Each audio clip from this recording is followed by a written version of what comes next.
അമ്മേ പരിശുദ്ധമേ, അമ്മേ പരിശുദ്ധമേ, ദൈവമാതാവേ, കൃപാസനത്തിലൂടെ ഞങ്ങൾക്കും ഞങ്ങളുടെ ദേശത്തിനും അമ്മ മധ്യസ്ഥം തേടി തന്ന എല്ലാ അനുഗ്രഹങ്ങൾക്കും കൃപകൾക്കും ഞങ്ങളിപ്പോൾ ഹൃദയം നിറഞ്ഞ നന്ദി പറയുന്നു. അമ്മേ പരിശുദ്ധമേ, അമ്മേ പരിശുദ്ധമേ, ദൈവമാതാവേ, 2004 ഡിസംബർ 7 തീയതി ഉച്ചകഴിഞ്ഞ് 2:30 കൃപാസനത്തിൽ സംഭവിച്ച അമ്മയുടെ പ്രത്യക്ഷപ്പെടലിനെ കുറിച്ച് തിരുസഭയ്ക്ക് സമർപ്പിച്ചിരിക്കുന്ന പഠനരേഖകളുടെ മേൽ സഭാത്മകമായ പഠനം ആരംഭിക്കുവാൻ ഞങ്ങൾ പ്രാർത്ഥിക്കുന്നു. അമ്മേ പരിശുദ്ധമേ, ഭൂസ്വർ ലോകങ്ങളുടെ രാജ്ഞിയായ അങ്ങേയ്ക്ക് ഭൗമ സംരക്ഷണത്തിനായി പ്രപഞ്ച പ്രകൃതിയെ തന്നെ തിരുസഭ പ്രതിഷ്ഠിക്കുവാൻ ഈ പ്രത്യക്ഷീകരണം വഴി ഇടയാക്കണമേ. പരിശുദ്ധമേ, ജപമാല മാതാവേ, സകല കൃപാസനം പ്രാർത്ഥനകളോടും ചേർത്ത് ഞങ്ങളിപ്പോൾ പ്രാർത്ഥിക്കുന്ന ഈ കുടുംബത്തിന്റെ പ്രത്യേക നിയോഗം പറമക്കളെ,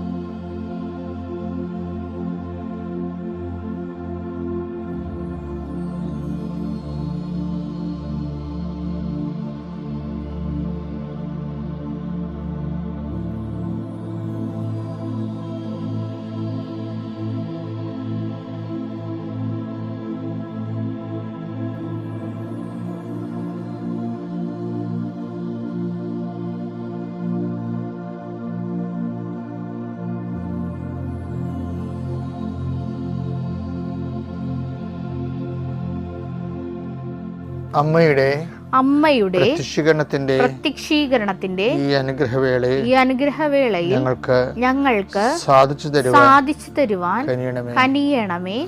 ആമേൻ. വിശ്വാസ പ്രമാണം. സർവശക്തനായ പിതാവും ആകാശത്തിന്റെയും ഭൂമിയുടെയും സൃഷ്ടാവുമായ ദൈവത്തിൽ ഞാൻ വിശ്വസിക്കുന്നു. അവിടുത്തെ ഏകപുത്രനും ഞങ്ങളുടെ കർത്താവുമായ ഈശോമിശിഹായിലും ഞാൻ വിശ്വസിക്കുന്നു. ഈ പുത്രൻ പരിശുദ്ധാത്മാവിനാൽ ഗർഭസ്ഥനായി കന്യകാമറിയത്തിൽ നിന്ന് പിറന്ന് പൊന്തിയോസ് പീലാത്തോസിന്റെ കാലത്ത് പീഡകൾ സഹിച്ച് കുരിശിൽ തറയ്ക്കപ്പെട്ട് മരിച്ച് അടക്കപ്പെട്ട് പാതാളങ്ങളിൽ ഇറങ്ങി മരിച്ചവരുടെ ഇടയിൽ നിന്ന് 3-ാം നാൾ ഉയർത്ത് സ്വർഗത്തിലേക്ക് എഴുന്നള്ളി സർവശക്തിയുള്ള പിതാവായ ദൈവത്തിന്റെ വലതുഭാഗത്തിരിക്കുന്നു. അവിടെ നിന്ന് ജീവിക്കുന്നവരെയും മരിച്ചവരെയും വിധിക്കുവാൻ വരുമെന്നും ഞാൻ വിശ്വസിക്കുന്നു. പരിശുദ്ധാത്മാവിലും ഞാൻ വിശ്വസിക്കുന്നു. വിശുദ്ധ കത്തോലിക്കാ സഭയിലും പുണ്യവാന്മാരുടെ ഐക്യത്തിലും പാപങ്ങളുടെ മോചനത്തിലും ശരീരത്തിന്റെ ഉയർപ്പിലും നിത്യമായ ജീവിതത്തിലും ഞാൻ വിശ്വസിക്കുന്നു. ആമേൻ. സ്വർഗ്ഗസ്ഥനായ ഞങ്ങളുടെ പിതാവേ, അങ്ങയുടെ നാമം പൂജിതമാകണമേ. അങ്ങയുടെ രാജ്യം വരണമേ. അങ്ങയുടെ തിരുമനസ് സ്വർഗത്തിലെ പോലെ ഭൂമിയിലും ആകണമേ. അന്നു വേണ്ടുന്ന ആഹാരം ഇന്ന് ഞങ്ങൾക്ക് തരണമേ. ഞങ്ങളോട് തെറ്റ് ചെയ്യുന്നവരോട് ഞങ്ങൾ ക്ഷമിക്കുന്നത് പോലെ ഞങ്ങളുടെ തെറ്റുകൾ ഞങ്ങളോടും ക്ഷമിക്കണമേ. ഞങ്ങളെ പ്രലോഭനത്തിൽ ഉൾപ്പെടുത്തരുതേ, തിന്മയിൽ ഞങ്ങൾ രക്ഷിക്കണമേ. ആമേൻ. നന്മ നിറഞ്ഞ മറിയമേ, സ്വസ്തി. കർത്താവ് അങ്ങയുടെ കൂടെ സ്ത്രീകളിൽ അങ്ങ് അനുഗ്രഹിക്കപ്പെട്ടവളാകുന്നു. അങ്ങയുടെ ഉദരത്തിൻ ഫലമായി ഈശോ അനുഗ്രഹിക്കപ്പെട്ടവനാകുന്നു. പരിശുദ്ധ മറിയമേ, തമ്പുരാന്റെ അമ്മേ, പാപികളായ ഞങ്ങൾക്ക് വേണ്ടി ഇപ്പോഴും ഞങ്ങളുടെ മരണസമയത്തും തമ്പുരാനോട് അപേക്ഷിക്കണമേ. ആമേൻ. കർത്താവേ, ഇതിന്റെ ഉന്നതമായ നാമത്തിന് സ്വസ്ത്രം ചെയ്യുന്ന കർത്താവേ, ഇതിന്റെ വിശുദ്ധ പൗരോഹിത്യത്തെ മഹത്വപ്പെടുത്തണമേ. കർത്താവെ, സഭയിലുള്ള സാന്നിധ്യം പ്രകടമാക്കണം. 39 വർഷം ഞാൻ അർപ്പിച്ച കുർബാനയുടെ ശക്തിയാൽ ഞാൻ മക്കളെ ആശീർവദിക്കുന്നു. ഇന്ന് ജീവിതത്തിൻ്റെ ഓരോ വിഷയത്തിനു വേണ്ടി യാത്ര പുറപ്പെടുന്നവരെ ഈ നിമിഷം ആശീർവദിച്ചുകൊണ്ട് പ്രാർത്ഥിക്കുന്നു. എൻ്റെ കർത്താവെ, മറ്റ് ജീവിത മണ്ഡലങ്ങളിലേക്ക് പോകുന്നവരെ, ഇന്ന് കണ്ടുമുട്ടുന്ന എല്ലാ വ്യക്തികളെയും, കടന്നു പോകുന്ന വഴികളെ, സഞ്ചരിക്കുന്ന വാഹനങ്ങളെ, സംസാരിക്കുന്ന വ്യക്തികളെ, ചർച്ച ചെയ്യുന്ന വിഷയങ്ങളെ പരിശുദ്ധ ദേവമാതാവിൻ്റെ മധ്യസ്ഥതയിലെ ഈശോ ആശീർവദിക്കുന്നു. ഭവനരഹിതരെ, വസ്തുവില്ലാത്തവരെ, സ്ഥലമില്ലാത്തവരെ, വഴിയില്ലാത്തവർ, അതുകൊണ്ട് വീട് വെക്കാൻ പറ്റാത്തവർ, അതുകൊണ്ട് വഴി നടക്കാൻ പറ്റാത്തവർ, വിറ്റുമാറ്റാൻ പറ്റാത്തവർ, വിവാഹം മുടങ്ങുന്നവർ, ഇങ്ങനെ എല്ലാ തടസ്സങ്ങളും, എല്ലാ വിഷമതകളും, അതുപോലെ തന്നെ തൊഴിലിൻ്റെ തടസ്സങ്ങൾ, ജീവിത തടസ്സങ്ങൾ, പഠനത്തിൻ്റെ തടസ്സങ്ങൾ, യാത്രയുടെ തടസ്സങ്ങൾ, രേഖാമൂലമായ തടസ്സങ്ങൾ യേശുവിൻ്റെ നാമത്തിൽ നീങ്ങിപ്പോകട്ടെ എന്ന് കൃപാസ്ഥാനത്താരെ ജീവനോടെ പ്രത്യക്ഷപ്പെട്ട പരിശുദ്ധ അമ്മയുടെ മധ്യസ്ഥ കൽപ്പിക്കുന്ന സമാധാനമില്ലാത്ത വീടുകളെ, സമാധാനമില്ലാത്ത വഴി, സമാധാനമില്ലാത്ത വ്യക്തികൾ, പിരിഞ്ഞു താമസിക്കുന്ന മാതാപിതാക്കന്മാർ, ഭാര്യ ഭർത്താക്കന്മാർ, കർത്താവെ അകന്നു പോയിട്ട് ഒരിക്കൽ മറ്റ് ബന്ധങ്ങൾ അകപ്പെട്ടു പോയ മക്കൾ, മാതാപിതാക്കന്മാരെ തിരിഞ്ഞു നോക്കാത്തതിനും വിളിക്കാത്തതിൻ്റെ പേരിൽ പുകഞ്ഞു നീറി കഴിയുന്ന മാതാപിതാക്കന്മാരെ അനുഗ്രഹിക്കണം പ്രാർത്ഥിക്കുന്നു. Lord Jesus Christ, pour out his spirit, touch with the fire finger, suck with the precious blood. Lord, infuse your spirit. Lord, infuse your spirit of power and grace. എൻ്റെ കർത്താവിൻ്റെ ഉന്നതമായ നാമത്തിൽ, സഭയുടെ അധികാരത്തിൽ, ക്രിസ്ത്യൻ്റെ അടയാളത്തിൽ നീയും നിൻ്റെ കുടുംബവും നിൻ്റെ ജീവിതവും നിൻ്റെ ഉദ്യമങ്ങളും നിൻ്റെ ലക്ഷ്യങ്ങളും ഈശോ ഇന്ന് ആശീർവദിക്കട്ടെ. റബി, അപ്പം അങ്ങ് എങ്ങനെ കണ്ടു എന്നെ എന്ന് ചോദിച്ചപ്പോൾ കഴിഞ്ഞ ദിവസങ്ങളിൽ പറഞ്ഞില്ലേ, ഫിലിപ്പോസ് നിന്നെ കാണുന്നതിന് മുമ്പേ ഞാൻ നിന്നെ കണ്ടു. അത് കഴിഞ്ഞ ആഴ്ച പറഞ്ഞായിരുന്നു അതിനെക്കുറിച്ച്, നിങ്ങൾക്ക് കേട്ടോന്ന് അറിയത്തില്ല. എല്ലാവരെയും കാണുന്ന ഒരു ഫിലിപ്പോസ് ഉണ്ടല്ല, നിൻ്റെ അമ്മ, നിൻ്റെ അപ്പൻ, നിൻ്റെ കൂട്ടുകാർ, അവരെല്ലാം നമ്മൾ അറിയണത്. ഇവരൊക്കെ അറിയുന്നതിന് മുമ്പ് നിൻ്റെ ദൈവം നിന്നെ അറിയുന്നു. അതാണ് നിൻ്റെ അപകടം. ഫിലിപ്പോസ് അതിൻ്റെ അപകടവുമാണ്, അത് നിൻ്റെ അനുഗ്രഹവുമാണ്. നിൻ്റെ കൂട്ടുകാർ കാണാത്തത്, നിൻ്റെ വീട്ടുകാർ കാണാത്തത്, നിൻ്റെ നാട്ടുകാർ കാണാത്തത് കാണുന്ന കർത്താവ്. കണ്ടാൽ അനുഗ്രഹമായി മാറുന്ന വിഷയമുണ്ട്, കണ്ടാൽ അപകടമായി മാറുന്ന വിഷയമുണ്ട്. കർത്താവിനെ സൂക്ഷിക്കുക. വിശ്വാസം സംബന്ധിച്ചിടത്തോളം എപ്പോഴും കർത്താവിൻ്റെ വചനങ്ങൾ സൂക്ഷിച്ചുകൊണ്ട് മാത്രമേ നമുക്ക് മുന്നോട്ട് പോകാൻ പറ്റത്തുള്ളൂ. അനുദപിക്കുക, സുവിശേഷത്തിൽ വിശ്വസിക്കുക. അപ്പോൾ സുവിശേഷത്തിന് വിശ്വസിക്കേണ്ട ഓരോ ഭാഗങ്ങൾ, നിർദ്ദയനായ വൃത്തിയെ മുന്നോട്ട് വെക്കുന്ന ഒരു സുവിശേഷമുണ്ട്, നാഥാനിയൽ മുന്നോട്ട് വെക്കുന്ന ഒരു സുവിശേഷമുണ്ട്, സമറിയായിലെ യോഹന്നാൻ മുന്നോട്ട് വെക്കുന്ന സുവിശേഷമുണ്ട്, അവശേഷിപ്പിക്കുന്ന സുവിശേഷം. അതിൽ വിശ്വസിക്കണം. ഇത് തന്നെയാണ് നമ്മൾ പത്രോസിലൂടെ കേട്ടത്. 70 പ്രാവശ്യമോ എന്താണ്, ബലഹീനതയിലാണ് ദൈവത്തിൻ്റെ ശക്തി പ്രവർത്തിക്കുന്നത്. വളരെ വെളിപാടോടുകൂടിയാണ് ഈ ദിവസങ്ങളിലൂടെ നമ്മൾ കടന്നു വന്നത്. എപ്പോഴും നമ്മൾ ശ്രദ്ധിക്കേണ്ട ഇതാണ്, നമ്മളിലുണ്ടാകുന്ന പല പ്രശ്നങ്ങളിലും അതിൻ്റെ യഥാർത്ഥ പ്രശ്നത്തിൻ്റെ ഉത്തരവാദി നമ്മളാണ്. പക്ഷേ പ്രശ്നങ്ങൾ ഉണ്ടാക്കുന്നതും പ്രശ്നത്തെ നമ്മൾ കൊണ്ടുപോകുന്നതിൻ്റെ പിന്നിലും കർത്താവിൻ്റെ കൈകളുണ്ട്. എന്താ കാര്യം എന്ന് വെച്ച് കഴിഞ്ഞാൽ, കർത്താവ് ഉദ്ദേശിക്കുന്നത് നമ്മളെ സുവിശേഷവൽക്കരിച്ചുകൊണ്ട് എംപവർ ചെയ്യണം ഉദ്ദേശിക്കുന്നത്. അതുകൊണ്ട് ആരും മനസ്സൊന്നും എടുക്കരുത്. പ്രയാസങ്ങളൊക്കെ ഉണ്ടാകുമ്പോൾ അതിൽ നിൽക്കുന്ന പാഠങ്ങൾ എന്താണെന്ന് നോക്കിയിട്ട് പുരോഗമിക്കാൻ വേണ്ടി ദൈവം നിങ്ങളെ സഹായിക്കട്ടെ. ഈശോയ്ക്കും അമ്മ മാതാവിനും 1000 നന്ദി. എൻ്റെ പേര് അമല. ഞങ്ങൾ വരുന്നത് ബാംഗ്ലൂരിൽ നിന്നാണ്. എൻ്റെ ഹസ്ബൻഡ് ജോജി. ഞാൻ ആദ്യമായിട്ട് കൃപാസനത്തിനെ കുറിച്ച് കേൾക്കുന്നത് എൻ്റെ അങ്കിൾ വഴിയാണ്. ഞാൻ ആദ്യം എനിക്ക് എൻ്റെ ഫസ്റ്റ് ജോബ് എനിക്ക് ട്രെയിനിങ് കിട്ടുന്നത് മുംബൈയിലായിരുന്നു. അവിടെ നിന്ന് എൻ്റെ കൂട്ടുകാർക്കൊക്കെ ബാംഗ്ലൂർ കിട്ടി, പക്ഷേ എനിക്ക് കിട്ടുന്നില്ലായിരുന്നു. ഞാൻ ഒരുപാട് റിക്വസ്റ്റ് ചെയ്തിട്ടും ഒന്നും കിട്ടുന്നില്ല. അപ്പോഴാണ് എൻ്റെ അങ്കിൾ പറയുന്നത്, ഇങ്ങനെ light the candle prayer request ഉണ്ട്, സോ അതിൽ റിക്വസ്റ്റഡ്. അപ്പം ഞങ്ങൾ ആക്ച്വലി എൻ്റെ അമ്മയുടെ വീട് ഇവിടെ ആലപ്പുഴ തന്നെ കൊമ്മാടിയിലാണ്. പക്ഷേ ഒരിക്കലും ഞാൻ അത്രയും ഇതിനെക്കുറിച്ച് അങ്ങനെ എൻ്റെ മമ്മിയൊക്കെ പറഞ്ഞ് കേട്ടിട്ടുണ്ട്, പത്രമൊക്കെ തന്നിട്ട് പറഞ്ഞിട്ടുണ്ട് തലേൻ്റെ അടിയിൽ വെച്ച് പ്രാർത്ഥിക്കുക. പക്ഷെ അപ്പോഴൊന്നും എനിക്കങ്ങനെ വിശ്വാസമൊന്നും വന്നിട്ടില്ലായിരുന്നു. ഞാനൊക്കെ ഇങ്ങനെ ജസ്റ്റ് വെച്ചിട്ടുണ്ടായിരുന്നു, അത്രേ ഉള്ളൂ. പക്ഷേ ഞാൻ ഈ പ്രെയർ റിക്വസ്റ്റ് ഇടുകയും ഒരിക്കലും ആർക്കും കൊടുക്കത്തില്ലായിരുന്നു. ഇമ്മീഡിയറ്റ്ലി ഞാനിങ്ങനെ ഇങ്ങനെ പറഞ്ഞു നോക്കുന്ന എനിക്ക് ആരോ പറയുന്ന പോലെയും എൻ്റെ മാനേജറിനോട് ഞാൻ പോയി സംസാരിക്കുകയും പുള്ളി അത് അപ്രൂവ് ചെയ്യുകയും എനിക്ക് ഇമ്മീഡിയറ്റ്ലി ബാംഗ്ലൂരിലേക്ക് എനിക്ക് തിരിച്ച് ട്രാൻസ്ഫർ കിട്ടി. അങ്ങനെയാണ് എൻ്റെ ആദ്യത്തെ വിശ്വാസം തുടങ്ങുന്നത്. പിന്നെ എൻ്റെ ജീവിതത്തിൽ ഓരോ തടസ്സങ്ങൾക്കും ഞാൻ പ്രെയർ റിക്വസ്റ്റ് ഇട്ടു തുടങ്ങി. അപ്പോഴും എനിക്ക് ഈ കവനനെ കുറിച്ചൊന്നും അറിയത്തില്ലായിരുന്നു. ഞാൻ എൻ്റെ മമ്മി ഉടമ്പടി എടുക്കാനായിട്ട് ഞങ്ങളിങ്ങനെ വെക്കേഷൻ വന്ന സമയത്ത് എൻ്റെ മമ്മി ഇവിടെ ഉടമ്പടി എടുത്തു. ആ സമയത്ത് ഞാനൊരു ജോബ് സ്വിച്ചിന് വേണ്ടി ട്രൈ ചെയ്യുകയും ഓൾറെഡി വേറെ ഒരെണ്ണം കിട്ടിയിട്ടുണ്ടായിരുന്നു, പക്ഷേ ഞാൻ അത്ര സാറ്റിസ്ഫൈഡ് അല്ലായിരുന്നു എൻ്റെ ആ ഒരു എക്സ്പീരിയൻസിനും പാക്കേജും ആയിട്ട്. അപ്പോൾ എൻ്റെ മമ്മി ഇങ്ങനെ ഉടമ്പടി എടുക്കുന്ന സമയത്ത് ഞാനിങ്ങനെ പറഞ്ഞു, എൻ്റെ മമ്മി ചോദിച്ചു നിനക്ക് എത്രയാണ് നീ ഉദ്ദേശിക്കുന്ന പാക്കേജ്. ഞാൻ പറഞ്ഞു മമ്മി ഇത് കിട്ടിയാലല്ലേ എൻ്റെ ഈ ഒരു എക്സ്പീരിയൻസിന് പറ്റുള്ളൂ എന്ന്. മമ്മി അത് എഴുതി വെച്ചു. ഞാൻ ഇവിടെ നിന്ന് ഇറങ്ങി എൻ്റെ അമ്മമ്മയുടെ വീട്ടിലെത്തുകയും പെട്ടെന്ന് 2 മാസം മുൻപ് എൻ്റെ ഇൻ്റർവ്യൂ കഴിഞ്ഞ സ്ഥലത്തു നിന്ന് എനിക്കൊരു കോള് വരുവാണ്, ഞാൻ ഇങ്ങനെ സെലക്ട് ആയിട്ടുണ്ട്. അപ്പം ഞാൻ പറഞ്ഞു ഞാനിപ്പോൾ വേറൊരു ഓർഗനൈസേഷനിൽ ജോയിൻ ചെയ്യാനിരിക്കുമായിരുന്നു. അപ്പോൾ അവർ പറഞ്ഞു അവരെത്രയാണ് തരുന്നതെന്ന് ചോദിച്ചു. ഞാൻ പറഞ്ഞു ഇത്രയാണ്. അപ്പോൾ അവർ പറഞ്ഞു 1 മിനിറ്റ് എന്ന് പറഞ്ഞ് അവർ കട്ട് ചെയ്തു. അത് കഴിഞ്ഞിട്ട് എനിക്കൊരു കോള് വന്നു. ഞാൻ പോലും പ്രതീക്ഷിക്കാത്ത ഒരു പാക്കേജിൽ എനിക്ക് അമ്മ മാതാവ് എനിക്ക് ജോലി തന്നു. അപ്പോൾ എൻ്റെ വിശ്വാസം ശരിക്കും കൂടി. പക്ഷേ അപ്പോഴും എൻ്റെ വിചാരം ഇവിടെ വന്ന് ഉടമ്പടി എടുത്ത കാര്യങ്ങൾ മാത്രം സാധിക്കും എന്ന് മാത്രമാണ്. പക്ഷേ ഞാനപ്പോൾ എൻ്റെ ഓരോ കാര്യങ്ങൾക്കും ഞാനിങ്ങനെ വന്ന് ആദ്യം ഓൺലൈൻ കവനൻ്റ് അങ്ങനെയൊക്കെ എടുത്തു. പക്ഷേ 2022 എനിക്ക് ഒരു വലിയൊരു ബുദ്ധിമുട്ട്. എൻ്റെ വെഡ്ഡിങ് ഒക്കെ ഫിക്സായി എല്ലാം 2023 എൻ്റെ വെഡ്ഡിങ് നടക്കുവാണ്. അങ്ങനെ എല്ലാം ഫിക്സായിരിക്കുന്ന സമയത്ത് എനിക്ക് പെട്ടെന്ന് എൻ്റെ ഒരു സൈഡ് ഓഫ് ഫേസിൽ എനിക്കിങ്ങനെ പാച്ചസ് പോലെ വന്നു. ആദ്യം വിചാരിച്ചു ഓക്കെ എന്തെങ്കിലും കാൽഷ്യത്തിൻ്റെ അങ്ങനെ ഡെഫിഷ്യൻസി ആയിരിക്കുന്നു. പെട്ടെന്ന് അങ്ങോട്ട് സ്പ്രെഡ് ആകാൻ തുടങ്ങി.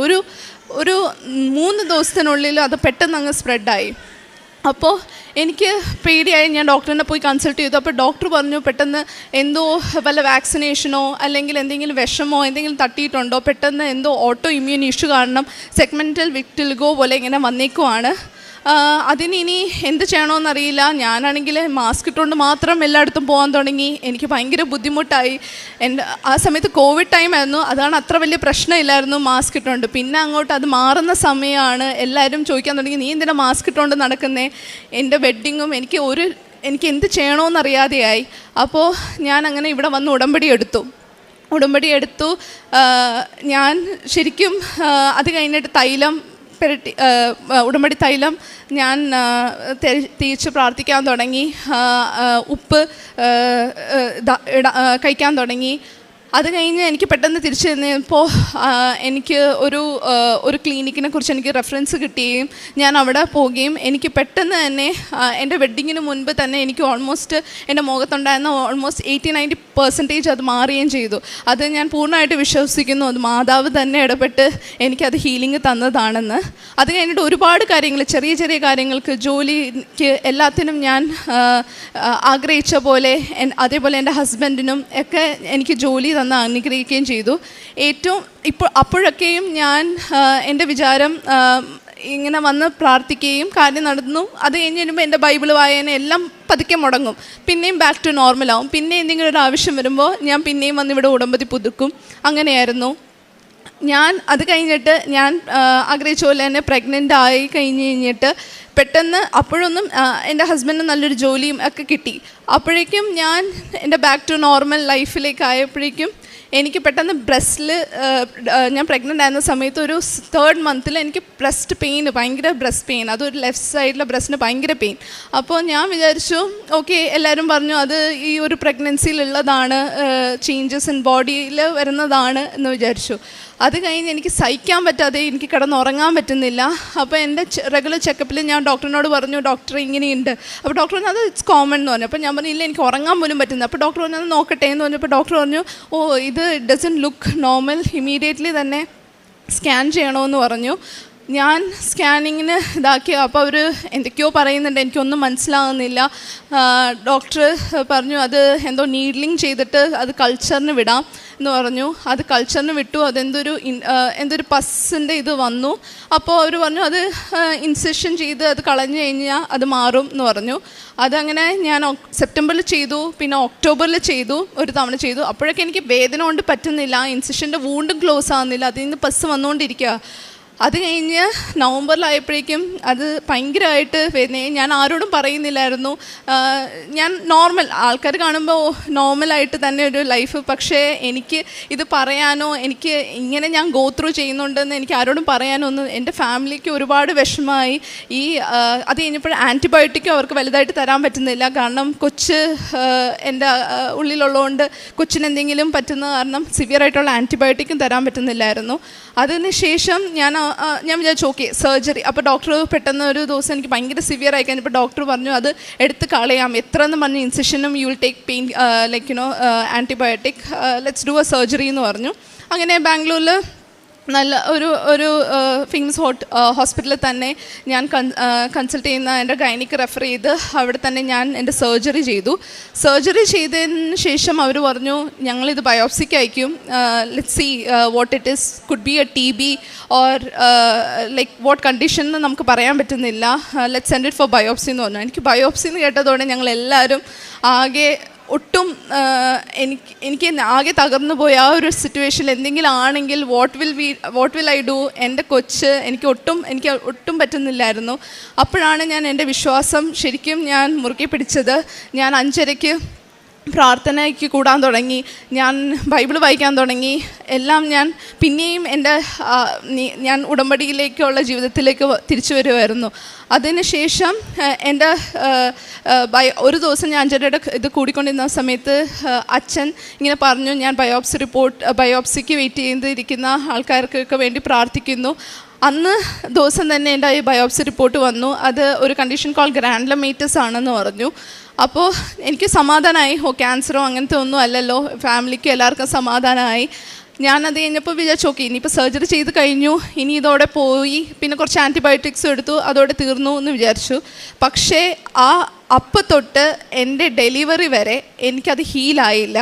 ഓരോ ആഴ്ചയും അറ്റ്ലീസ്റ്റ് 3 തവണ ഞാൻ ആ സമയത്തൊക്കെ വർക്കിംഗ് ആണ്, ഞാൻ എൻ്റെ വർക്ക് അഡ്ജസ്റ്റ് ചെയ്തിട്ട് ഞാൻ പോവും, ഹോസ്പിറ്റലിൽ പോവും, ഡ്രസ്സ് ചെയ്യും, ഇത് വരും. അതും എനിക്ക് എൻ്റെ അവസാനം ലാസ്റ്റൊക്കെ ആയപ്പോൾ വയറും വെച്ച് പോവുകയും വരികയും ഹോസ്പിറ്റലിൽ തന്നെയായി ഓൾമോസ്റ്റ് ടിൽ 9 months ഞാൻ എൻ്റെ ഡെലിവറി വരെ.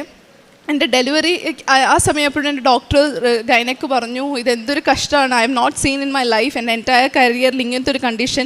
ഈ ഒരു ഗ്രാനുലോമേറ്റസ് ഞാൻ ലൈക്ക് ഫീഡിങ് മദേഴ്സിന് കണ്ടിട്ടുണ്ട്, പക്ഷേ why have you got it, like I have no idea. ഞാൻ എൻ്റെ കരിയറിൽ ഞാൻ ഇത് കണ്ടിട്ടില്ല. എൻ്റെ സർജറി നടക്കുമ്പോഴും എനിക്ക് C-section ആയിരുന്നു. അപ്പോൾ ലൈക്ക് അത് എമർജൻസി C-section ആയതായിരുന്നു. അപ്പോൾ അത് ചെയ്തുകൊണ്ടിരിക്കുമ്പോഴും ഡോക്ടേഴ്സ് അവിടെ തമ്മിൽ ഡിസ്കസ് ചെയ്യുക, her condition what she went through is really bad, like till her last she was going through ഈ ഡ്രസ്സിങ്ങും അതും ഈ ഡ്രസ്സിങ് കട്ട് ചെയ്യും. അവർ പറയും ഓക്കെ ഇത് ഹീലായെന്ന് തോന്നുന്നു എന്ന് പറഞ്ഞ് ക്ലോസ് ചെയ്യും. അപ്പോഴേക്കും അത് പിന്നെയും പസ് വരും. അങ്ങനെ ഇത് തന്നെ 2 തവണയായിട്ട് എൻ്റെ വീട്ടിൽ വന്ന് അവർ കംപ്ലീറ്റ് ആൻറ്റിബയോട്ടിക് IV ത്രൂ കയറ്റി. അപ്പോഴൊന്നും വന്നിട്ട് ഹീലാകുന്നില്ല.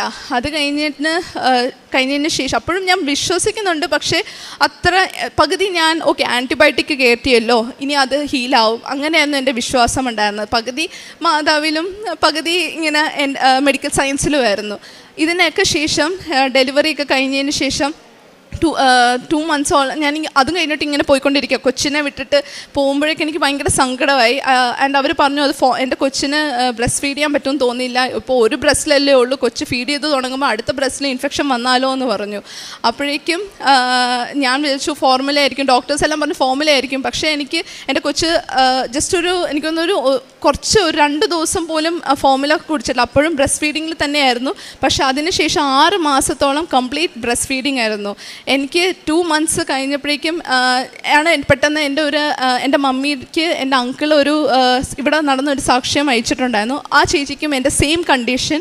ആ ചേച്ചി ഇവിടെ വന്ന് ഉടമ്പടി എടുത്ത് പ്രാർത്ഥിക്കുകയും അച്ഛനെ കണ്ട് സീത്ത് പൂശുകയും തൈലം ഇതാക്കിയതിന് ശേഷം ആ ചേച്ചിയുടെ കംപ്ലീറ്റ് ആയിട്ട് ഈ കണ്ടീഷൻ ഇവിടെ നിന്ന് മാറുകയും.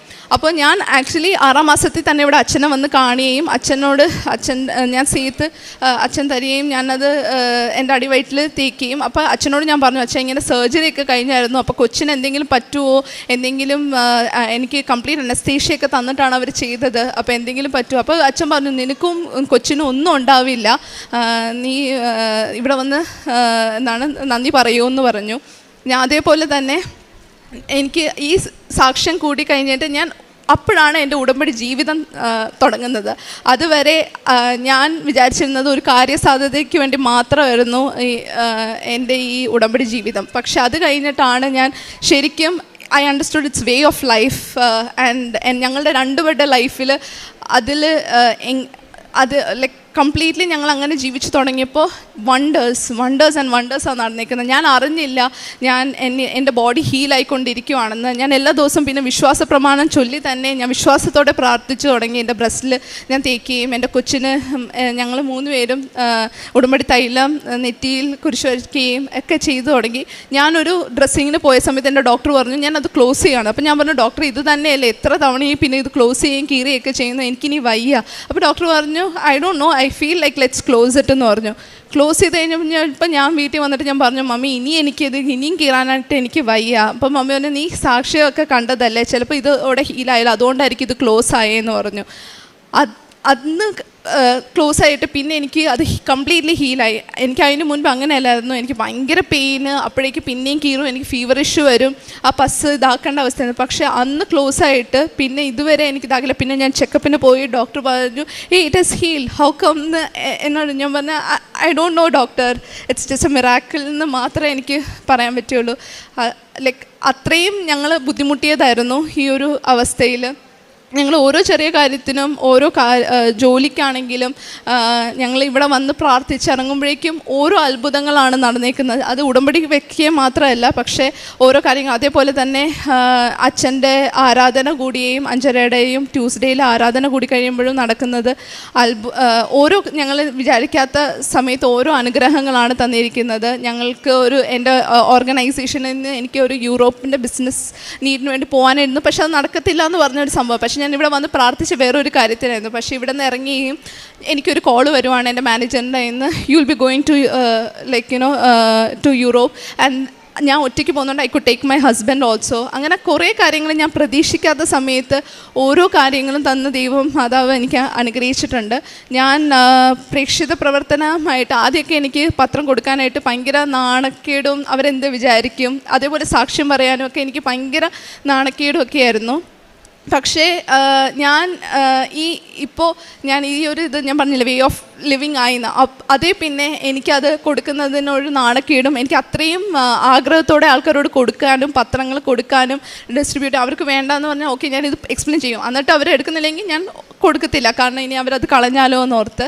അതേപോലെ തന്നെ ഫുഡ് കൊണ്ടേ കൊടുക്കുകയും പിന്നെ ആവശ്യമുള്ളവർക്ക് ഫുഡ് കൊണ്ടേ കൊടുക്കുകയും പിന്നെ എന്നെ കൊണ്ട് പറ്റാവുന്ന ഇപ്പോൾ കുഞ്ഞു പിള്ളേർക്കൊക്കെ എന്തെങ്കിലും എസെൻഷ്യൽ ആയിട്ടുള്ള ഡ്രസ്സോ ഒക്കെ അനാഥാലയത്തിലോ അല്ലെങ്കിലോ ഈ ഹോസ്പിറ്റലിൽ അവർക്ക് അഫോർഡ് ചെയ്യാൻ പറ്റാത്തത് അങ്ങനെ കൊടുക്കുകയും അങ്ങനെ എന്നെ കൊണ്ട് പറ്റാവുന്ന ഞങ്ങൾക്ക് 2 പേർക്കും കൊണ്ട് പറ്റാവുന്ന എല്ലാ ഫിനാൻഷ്യൽ സപ്പോർട്ടും മെറ്റീരിയലിസ്റ്റിക്കായിട്ടും ഒക്കെ ഞങ്ങൾ കൊടുത്തു തുടങ്ങി. ഞങ്ങൾ 2 പേരും ഉടമ്പടിയിൽ ജീവിക്കാൻ തുടങ്ങി. ഞങ്ങളതിൽ വിശ്വസിക്കുകയും ഉടമ്പടി തൈലവും ഉപ്പും തേനും ഒക്കെ വിശ്വാസത്തോടെ ഞങ്ങൾ സ്വീകരിക്കുകയും അതേപോലെ തന്നെ ആൾക്കാരോട് എൻ്റെ കസിൻസിനോടും എൻ്റെ ഫ്രണ്ട്സിനോടും ഒക്കെ ഈ ഇവിടുത്തെ ഉടമ്പടി ഇതിനെക്കുറിച്ച് പറയുകയും അവർ വന്ന് എടുക്കുകയും അവർക്കും അനുഗ്രഹങ്ങൾ ഒരുപാട് തന്ന് ദൈവം അനുഗ്രഹിച്ചിട്ടുണ്ട്. So thank you. യേശുവേ നന്ദി, യേശുവേ സ്തുതി. എൻ്റെ പേര് ജെയിംസ്. ആദ്യമായി അമ്മ മാതാവിനും ഈശോയ്ക്കും ഞാൻ നന്ദി പറയുന്നു. എൻ്റെ അനിയന് വേണ്ടിയാണ് ഞാൻ സാക്ഷ്യം പറയാനോട് വന്നിരിക്കുന്നത്. എൻ്റെ അനിയൻ 1.5 മാസം മുമ്പ് ഒരു അൾസർ കൊളൈറ്റീസ് എന്ന അസുഖമായി ഞങ്ങൾ ഡോക്ടറെ ആദ്യമേ കാണാൻ ചെല്ലുന്നു. അന്ന് അവന് മലത്തിൽ കൂടെ രക്തം പോവുകയും അത് കൂടുതലാവുകയും ചെയ്തു. അന്ന് ചെക്കപ്പ് ചെയ്തപ്പോൾ അവൻ്റെ വയറിനുള്ളിൽ കൂടുതലായിട്ട് ഇൻഫെക്ഷൻ ഉണ്ടാവുകയും അത് ലങ്സിലും ഹാർട്ടിലും ബാധിക്കുകയും ചെയ്തിരുന്നു. അങ്ങനെ ക്രിട്ടിക്കൽ കെയർ ICUയിലോട്ട് മാറ്റുകയും വെന്റിലേറ്റർ സഹായത്തോടെ അവൻ 3-4 ദിവസം വെന്റിലേറ്ററിൽ കിടക്കുകയും ചെയ്തിരുന്നു. അങ്ങനെ മുമ്പോട്ടുള്ള ദിവസം ഞങ്ങളെ വളരെ ബുദ്ധിമുട്ടാക്കുകയും ചെയ്തു. കാരണം ഇവൻ ഇങ്ങനെ ക്രിട്ടിക്കൽ ആയതിലോട്ട് വന്നപ്പോഴത്തേക്കും ആളെ നമുക്ക് കിട്ടുന്ന ഒരു അവസരത്തിലല്ലാതെ ആയിപ്പോയി. അപ്പോൾ ഞങ്ങളുടെ പ്രാർത്ഥന എന്ത് ചെയ്യണമോ എന്താ ചെയ്യണമെന്നൊന്നും അറിയാത്ത ഒരവസ്ഥ വന്നപ്പോൾ ഞങ്ങൾ എൻ്റെ അമ്മയോട് പറയുകയും ഉടമ്പടി എടുക്കുകയും ഇവിടെ വന്ന് മാതാവിൻ്റെ സാന്നിധ്യത്തിൽ ഉടമ്പടി എടുത്ത് അച്ഛൻ്റെ അടുത്ത് വന്ന് തൈലവും എണ്ണയും ഉപ്പും എല്ലാം ആയിട്ട് അമ്മ ICUയിൽ വരികയും ICUയിൽ വന്ന് അവനെ ശരീരത്ത് എണ്ണ പൂശുകയും അതുകൂടാതെ തൈലം എൻ്റെ തലയിൽ തൊടുകയും ഉപ്പുകൾ തേക്കുകയും ചെയ്തു. ആ സമയത്ത് ഇവൻ്റെ അസുഖം കണ്ടുപിടിച്ചു, HLS എന്ന അസുഖം ആണെന്നുള്ളത് കണ്ടുപിടിച്ചു. പക്ഷേ ഇത് എന്തുകൊണ്ടുണ്ടായെന്നുള്ളത് ഡോക്ടേഴ്സിന് മനസ്സിലായിട്ടില്ല. പല ടെസ്റ്റുകൾ നടത്തിയിട്ടും അവനിത് എന്തുകൊണ്ടാണ് ഉണ്ടായെന്നുള്ളത് വരുന്നില്ല, എല്ലാം നെഗറ്റീവിലോട്ട് മാറുന്നു. അപ്പം ഞങ്ങൾ പിന്നെ ഒരു ഏകദേശം ഒരു 45 ദിവസത്തോളം ഇവനെ ഞങ്ങൾ ആശുപത്രിയിൽ ബെഡിലായിരുന്നു. അവൻ എഴുന്നേറ്റ് നടക്കാനോ ഒന്നും സാധിക്കാത്തൊരവസ്ഥയിലോട്ട് വന്നു. ഈ തൈലം, മാതാവിൻ്റെ തൈലം കൊണ്ട് അവൻ്റെ ശരീരത്ത് അമ്മ പൂശുകയും പിറ്റേ ദിവസം അവന് അവിടുന്ന് ഒരു ഉണർവുണ്ടാകുകയും അവൻ രണ്ടാമത്തെ ദിവസം ഈ ICUയിൽ 19 ദിവസം ICU കിടന്ന് അവൻ രണ്ടാമത്തെ ദിവസം റൂമിലോട്ട് മാറ്റി. അവൻ 2 ദിവസം കഴിഞ്ഞ് പിന്നെയും അവൻ ഇതുപോലെ തന്നെ അസുഖം ഉണ്ടാവുകയും അവൻ ചെസ്റ്റ് പെയിനും ഒക്കെ ആയിട്ട് പിന്നെയും അവനെ വീണ്ടും ICUയിലോട്ട് കയറ്റി. അങ്ങനെ 10 ദിവസം പിന്നെയും ICUയിലോട്ട് മാറ്റി. അങ്ങനെ വന്നപ്പോഴത്തേക്കും ഞങ്ങളത് എന്ത് ചെയ്യണമെന്ന് ഞങ്ങൾക്ക് അറിയത്തില്ലാത്തൊരവസ്ഥയിൽ ഞങ്ങൾ എല്ലാ ദിവസവും പ്രതിഷ്ഠാന പ്രാർത്ഥനയും വിശ്വാസ പ്രമാണവും ചെല്ലുന്നുണ്ട്. പക്ഷേ ഈ രോഗം എന്താണെന്ന് കണ്ടുപിടിക്കാൻ ഇതുവരെയായിട്ടും ഡോക്ടേഴ്സിന് സാധിച്ചില്ല. കാരണം വന്ന അസുഖത്തിനുള്ള മരുന്ന് അവർ കൊടുത്തു, ഇവനെ ഭേദമാക്കി നിൽക്കുന്നതല്ലാതെ ഈ അസുഖം എന്തുകൊണ്ട് വന്നെന്നുള്ളത് ഡോക്ടേഴ്സിന് ഇതുവരെ സാധിച്ചിട്ടില്ലായിരുന്നു. അപ്പം രണ്ടാമത്തെ പ്രാവശ്യം ഇവനെ റൂമിലോട്ട് മാറ്റിയ സമയത്ത് അവിടെയാണ് വലിയൊരു അത്ഭുതം ഞങ്ങൾക്ക് നടന്നത്. കാരണം ഞാനും അമ്മയും എൻ്റെ അനിയത്തിമാരെല്ലാവരും കൂടെ കൂടിയിരുന്ന് റൂമടച്ച് പ്രാർത്ഥിക്കുമായിരുന്നു. പിന്നെ അസുഖം അന്നേരം ഈ സിറ്റുവേഷൻ എൻ്റെ ചെസ്റ്റ് പെയിനും ഇതെല്ലാം പിന്നെയും വരാൻ തുടങ്ങി. അപ്പോഴത്തേക്ക് ശരിക്കും ഞങ്ങളുടെ അവസ്ഥ വല്ലാത്ത ഒരവസ്ഥയിലോട്ട് പോയി. കാരണം വെച്ചാൽ ഇവന് പിന്നെയും ഇത് ഉണ്ടായി, പിന്നെ ICUയിലോട്ടാണല്ലോ ദൈവമേ പോകുന്നത്. ഞങ്ങൾക്ക് പിന്നെയും ഇവൻ്റെ ബുദ്ധിമുട്ട് പിന്നെയും കാണേണ്ട വരുമല്ലോ. ഇവൻ തീർത്തും ശോഷിച്ച്, ഇവൻ്റെ കൈയും കാലും എല്ലാം ശോഷിച്ച് വല്ലാത്തൊരവസ്ഥയിലായിരുന്നു. രണ്ടുപേരും അവനെ പിടിച്ചെഴുന്നേൽപ്പിക്കേണ്ട ഒരവസ്ഥയായിരുന്നു. അപ്പോഴത്തെ ആ സാഹചര്യത്തിൽ ഞങ്ങളെല്ലാവരും കൂടി അവിടെ നിന്ന് മാതാവിനോട് ഈ പ്രതീക്ഷേനെ പ്രാർത്ഥന ചെല്ലുകയും വിശ്വാസ പ്രമാണം ചെല്ലുകയും അമ്മ ഇവൻ്റെ ചുറ്റും തൈലം കൊണ്ട് പൂശി വിശ്വാസ പ്രമാണം ചെല്ലിക്കൊണ്ടിരുന്നിട്ട് ഞങ്ങൾ അന്നേരം അവനോട് പറഞ്ഞു, നിനക്ക് എഴുന്നേൽക്കണമെന്ന് എനിക്ക് തോന്നുന്നുണ്ടോടാ? അന്നേരം അവൻ പറഞ്ഞു, ഞാൻ എഴുന്നേക്കാം എന്ന് പറഞ്ഞ് ഞങ്ങൾ രണ്ടുപേരും ഇവനെ പിടിച്ച് എഴുന്നേൽപ്പിച്ച് നിർത്തി കഴിഞ്ഞപ്പോഴത്തേക്കും ഇവൻ പതുക്കെ ഓരോ സ്റ്റെപ്പ് നടക്കാൻ തുടങ്ങി. ആ പ്രാർത്ഥന ഞങ്ങൾ ഒരു അരമണിക്കൂറോടത്തോളം പ്രാർത്ഥിച്ചു. ആ അരമണിക്കൂർ പ്രാർത്ഥിച്ച സമയത്ത് മാതാവ് ഇവനെ നന്നായി സ്പർശിച്ചെന്നുള്ളത് ഞങ്ങൾക്ക് മനസ്സിലായി. കാരണം അവൻ തന്നെ അങ്ങ് നടക്കാൻ തുടങ്ങി എന്നുള്ളതാണ്. ആ ബ്ലഡ് രണ്ടുപേരും പിടിച്ചെഴുന്നേൽപ്പിക്കേണ്ട ഒരു അവസ്ഥയിൽ നിന്ന് അവൻ തന്നെ എഴുന്നേൽക്കാൻ തുടങ്ങി. പിറ്റേ ദിവസം അവനെ ഞങ്ങൾ റൂമിൻ്റെ വെളിയിൽ ഇറക്കി നടത്തി തുടങ്ങി. അങ്ങനെ ഞങ്ങൾ വീട്ടിൽ വരികയും വീട്ടിൽ വന്നിട്ട് ഒരു 4 ദിവസം കഴിഞ്ഞ് പിന്നെ ഒരു പനി പോലെ വന്നു. അപ്പോഴത്തേക്കും ഞങ്ങൾ അന്ന് അമ്മ ഉടമ്പടി എടുത്തവും പറഞ്ഞു, ഇവൻ ആശുപത്രിയിൽ നിന്ന് ഇറങ്ങിയപ്പോഴത്തേക്കും ഞങ്ങൾ നേരിട്ട് ഇവിടെ വന്ന് അമ്മയുടെ അടുത്ത് വന്നേക്കാമെന്ന് ഇങ്ങനെ പറഞ്ഞിരുന്നു. പക്ഷെ അന്ന് സാധിച്ചില്ല, ഞങ്ങൾക്ക് വരാൻ സാധിച്ചില്ല. കാരണം ഇവന് അന്നത് കൊണ്ടുവന്നുകൊണ്ട് ഇനി ഇൻഫെക്ഷൻ ഉണ്ടാകുകൊണ്ടോ എന്നുള്ളൊരു ബുദ്ധിമുട്ടുള്ളതുകൊണ്ട് ഞങ്ങൾക്കത് സാധിക്കാത്തത് കൊണ്ട് ഞങ്ങൾ വീട്ടിലോട്ട് പോകുകയായിരുന്നു ചെയ്തത്. പക്ഷേ അവന് പിന്നെയും 3ാമത്തെ ദിവസം ഇതൊരു അസുഖം ഉണ്ടായിട്ട് ഞങ്ങൾ പിന്നെ അവിടെ ചെന്നിട്ട് ഇവന് എല്ലാ ടെസ്റ്റും പിന്നെയും ചെയ്തു. 7 ദിവസം അവന് പിന്നെയും എല്ലാ ടെസ്റ്റും ചെയ്ത് കഴിഞ്ഞപ്പോഴത്തേനും ഈ അസുഖം എന്താണെന്ന് പിന്നെയും കാണുന്നില്ല. ഇൻഫെക്ഷൻ കൂടുന്നുണ്ട്, CRP കൂടുതലാണ്, CRP പിന്നെ 100-ലോട്ട് വരുന്നു. ആദ്യമേ ഇവന് 300 കുറഞ്ഞിട്ടാണ് ഇവനെ നമുക്ക് നമ്മുടെ ശരീരത്തിൽ വേണ്ടത് 0.5 വേണ്ടത്, അത് 300-ലോട്ട് എത്തി. ആൾ അതുപോലെ ക്രിട്ടിക്കലോട്ടായിപ്പോയി. അപ്പോൾ ഈ HLS എന്നൊരു അസുഖവും ഇവനെ കണ്ടുപിടിക്കുകയും ചെയ്തു. അത് നമ്മുടെ ശരീരത്തിൽ ബാക്ടീരിയ ഇൻഫെക്ഷൻ, അത് നമ്മുടെ ശരീരത്തെ അവയവങ്ങളെല്ലാം കാർന്ന് തിന്നുന്നതായിരുന്നു. പക്ഷേ അത് എന്തുകൊണ്ടുണ്ടായെന്നുള്ളത് ഇതുവരെയായിട്ടും ഡോക്ടേഴ്സ് നമ്മളോട് പറഞ്ഞിട്ടില്ലെന്നുള്ളതാണ്. പക്ഷേ ദൈവത്തിൻ്റെ വലിയ അനുഗ്രഹം കൊണ്ട് അവനെ നമ്മളത് ഇവിടം വരെ എത്തിക്കാൻ ഞങ്ങളെ സാധിച്ചു. മാതാവ് ഞങ്ങളെ അതുപോലെ സ്പർശിച്ചെന്നുള്ളതാണ്. കാരണം രണ്ടാമത്തെ പ്രാവശ്യം ഞങ്ങൾ പോയപ്പോഴത്തേക്കും ഇങ്ങനെ വീട്ടിൽ നിന്ന് പോയപ്പോഴത്തേക്കും ഞങ്ങൾ പറഞ്ഞു, ഇനി അവന് എന്തെങ്കിലും ഒരു ബുദ്ധിമുട്ടുണ്ടാകുന്നതിന് മുമ്പ് ഞങ്ങൾ ഇവിടെ കൊണ്ടുവന്നേക്കാം. ഇന്നലെയാണ് അവനെ ഡിസ്ചാർജ് ചെയ്തത്.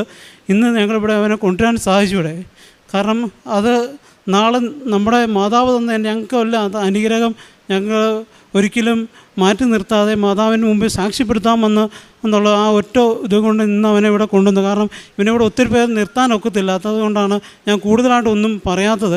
കാരണം ഇവന് ഇൻഫെക്ഷൻ ഉണ്ടാവും, ഇൻഫെക്ഷൻ എല്ലാവരും ഉണ്ടാകാത്ത ബുദ്ധിമുട്ടുള്ളത് കൊണ്ട് മാതാവ് തന്ന വലിയൊരു അനുഗ്രഹമാണ്. കാരണം ഇവനിന്നും എന്താണ് ഈ ഇൻഫെക്ഷൻ ഉണ്ടായേക്കെന്നുള്ളത് നമുക്ക് ഇന്നും പറയാൻ പറ്റിയിട്ടില്ല എന്നുള്ളതാണ്.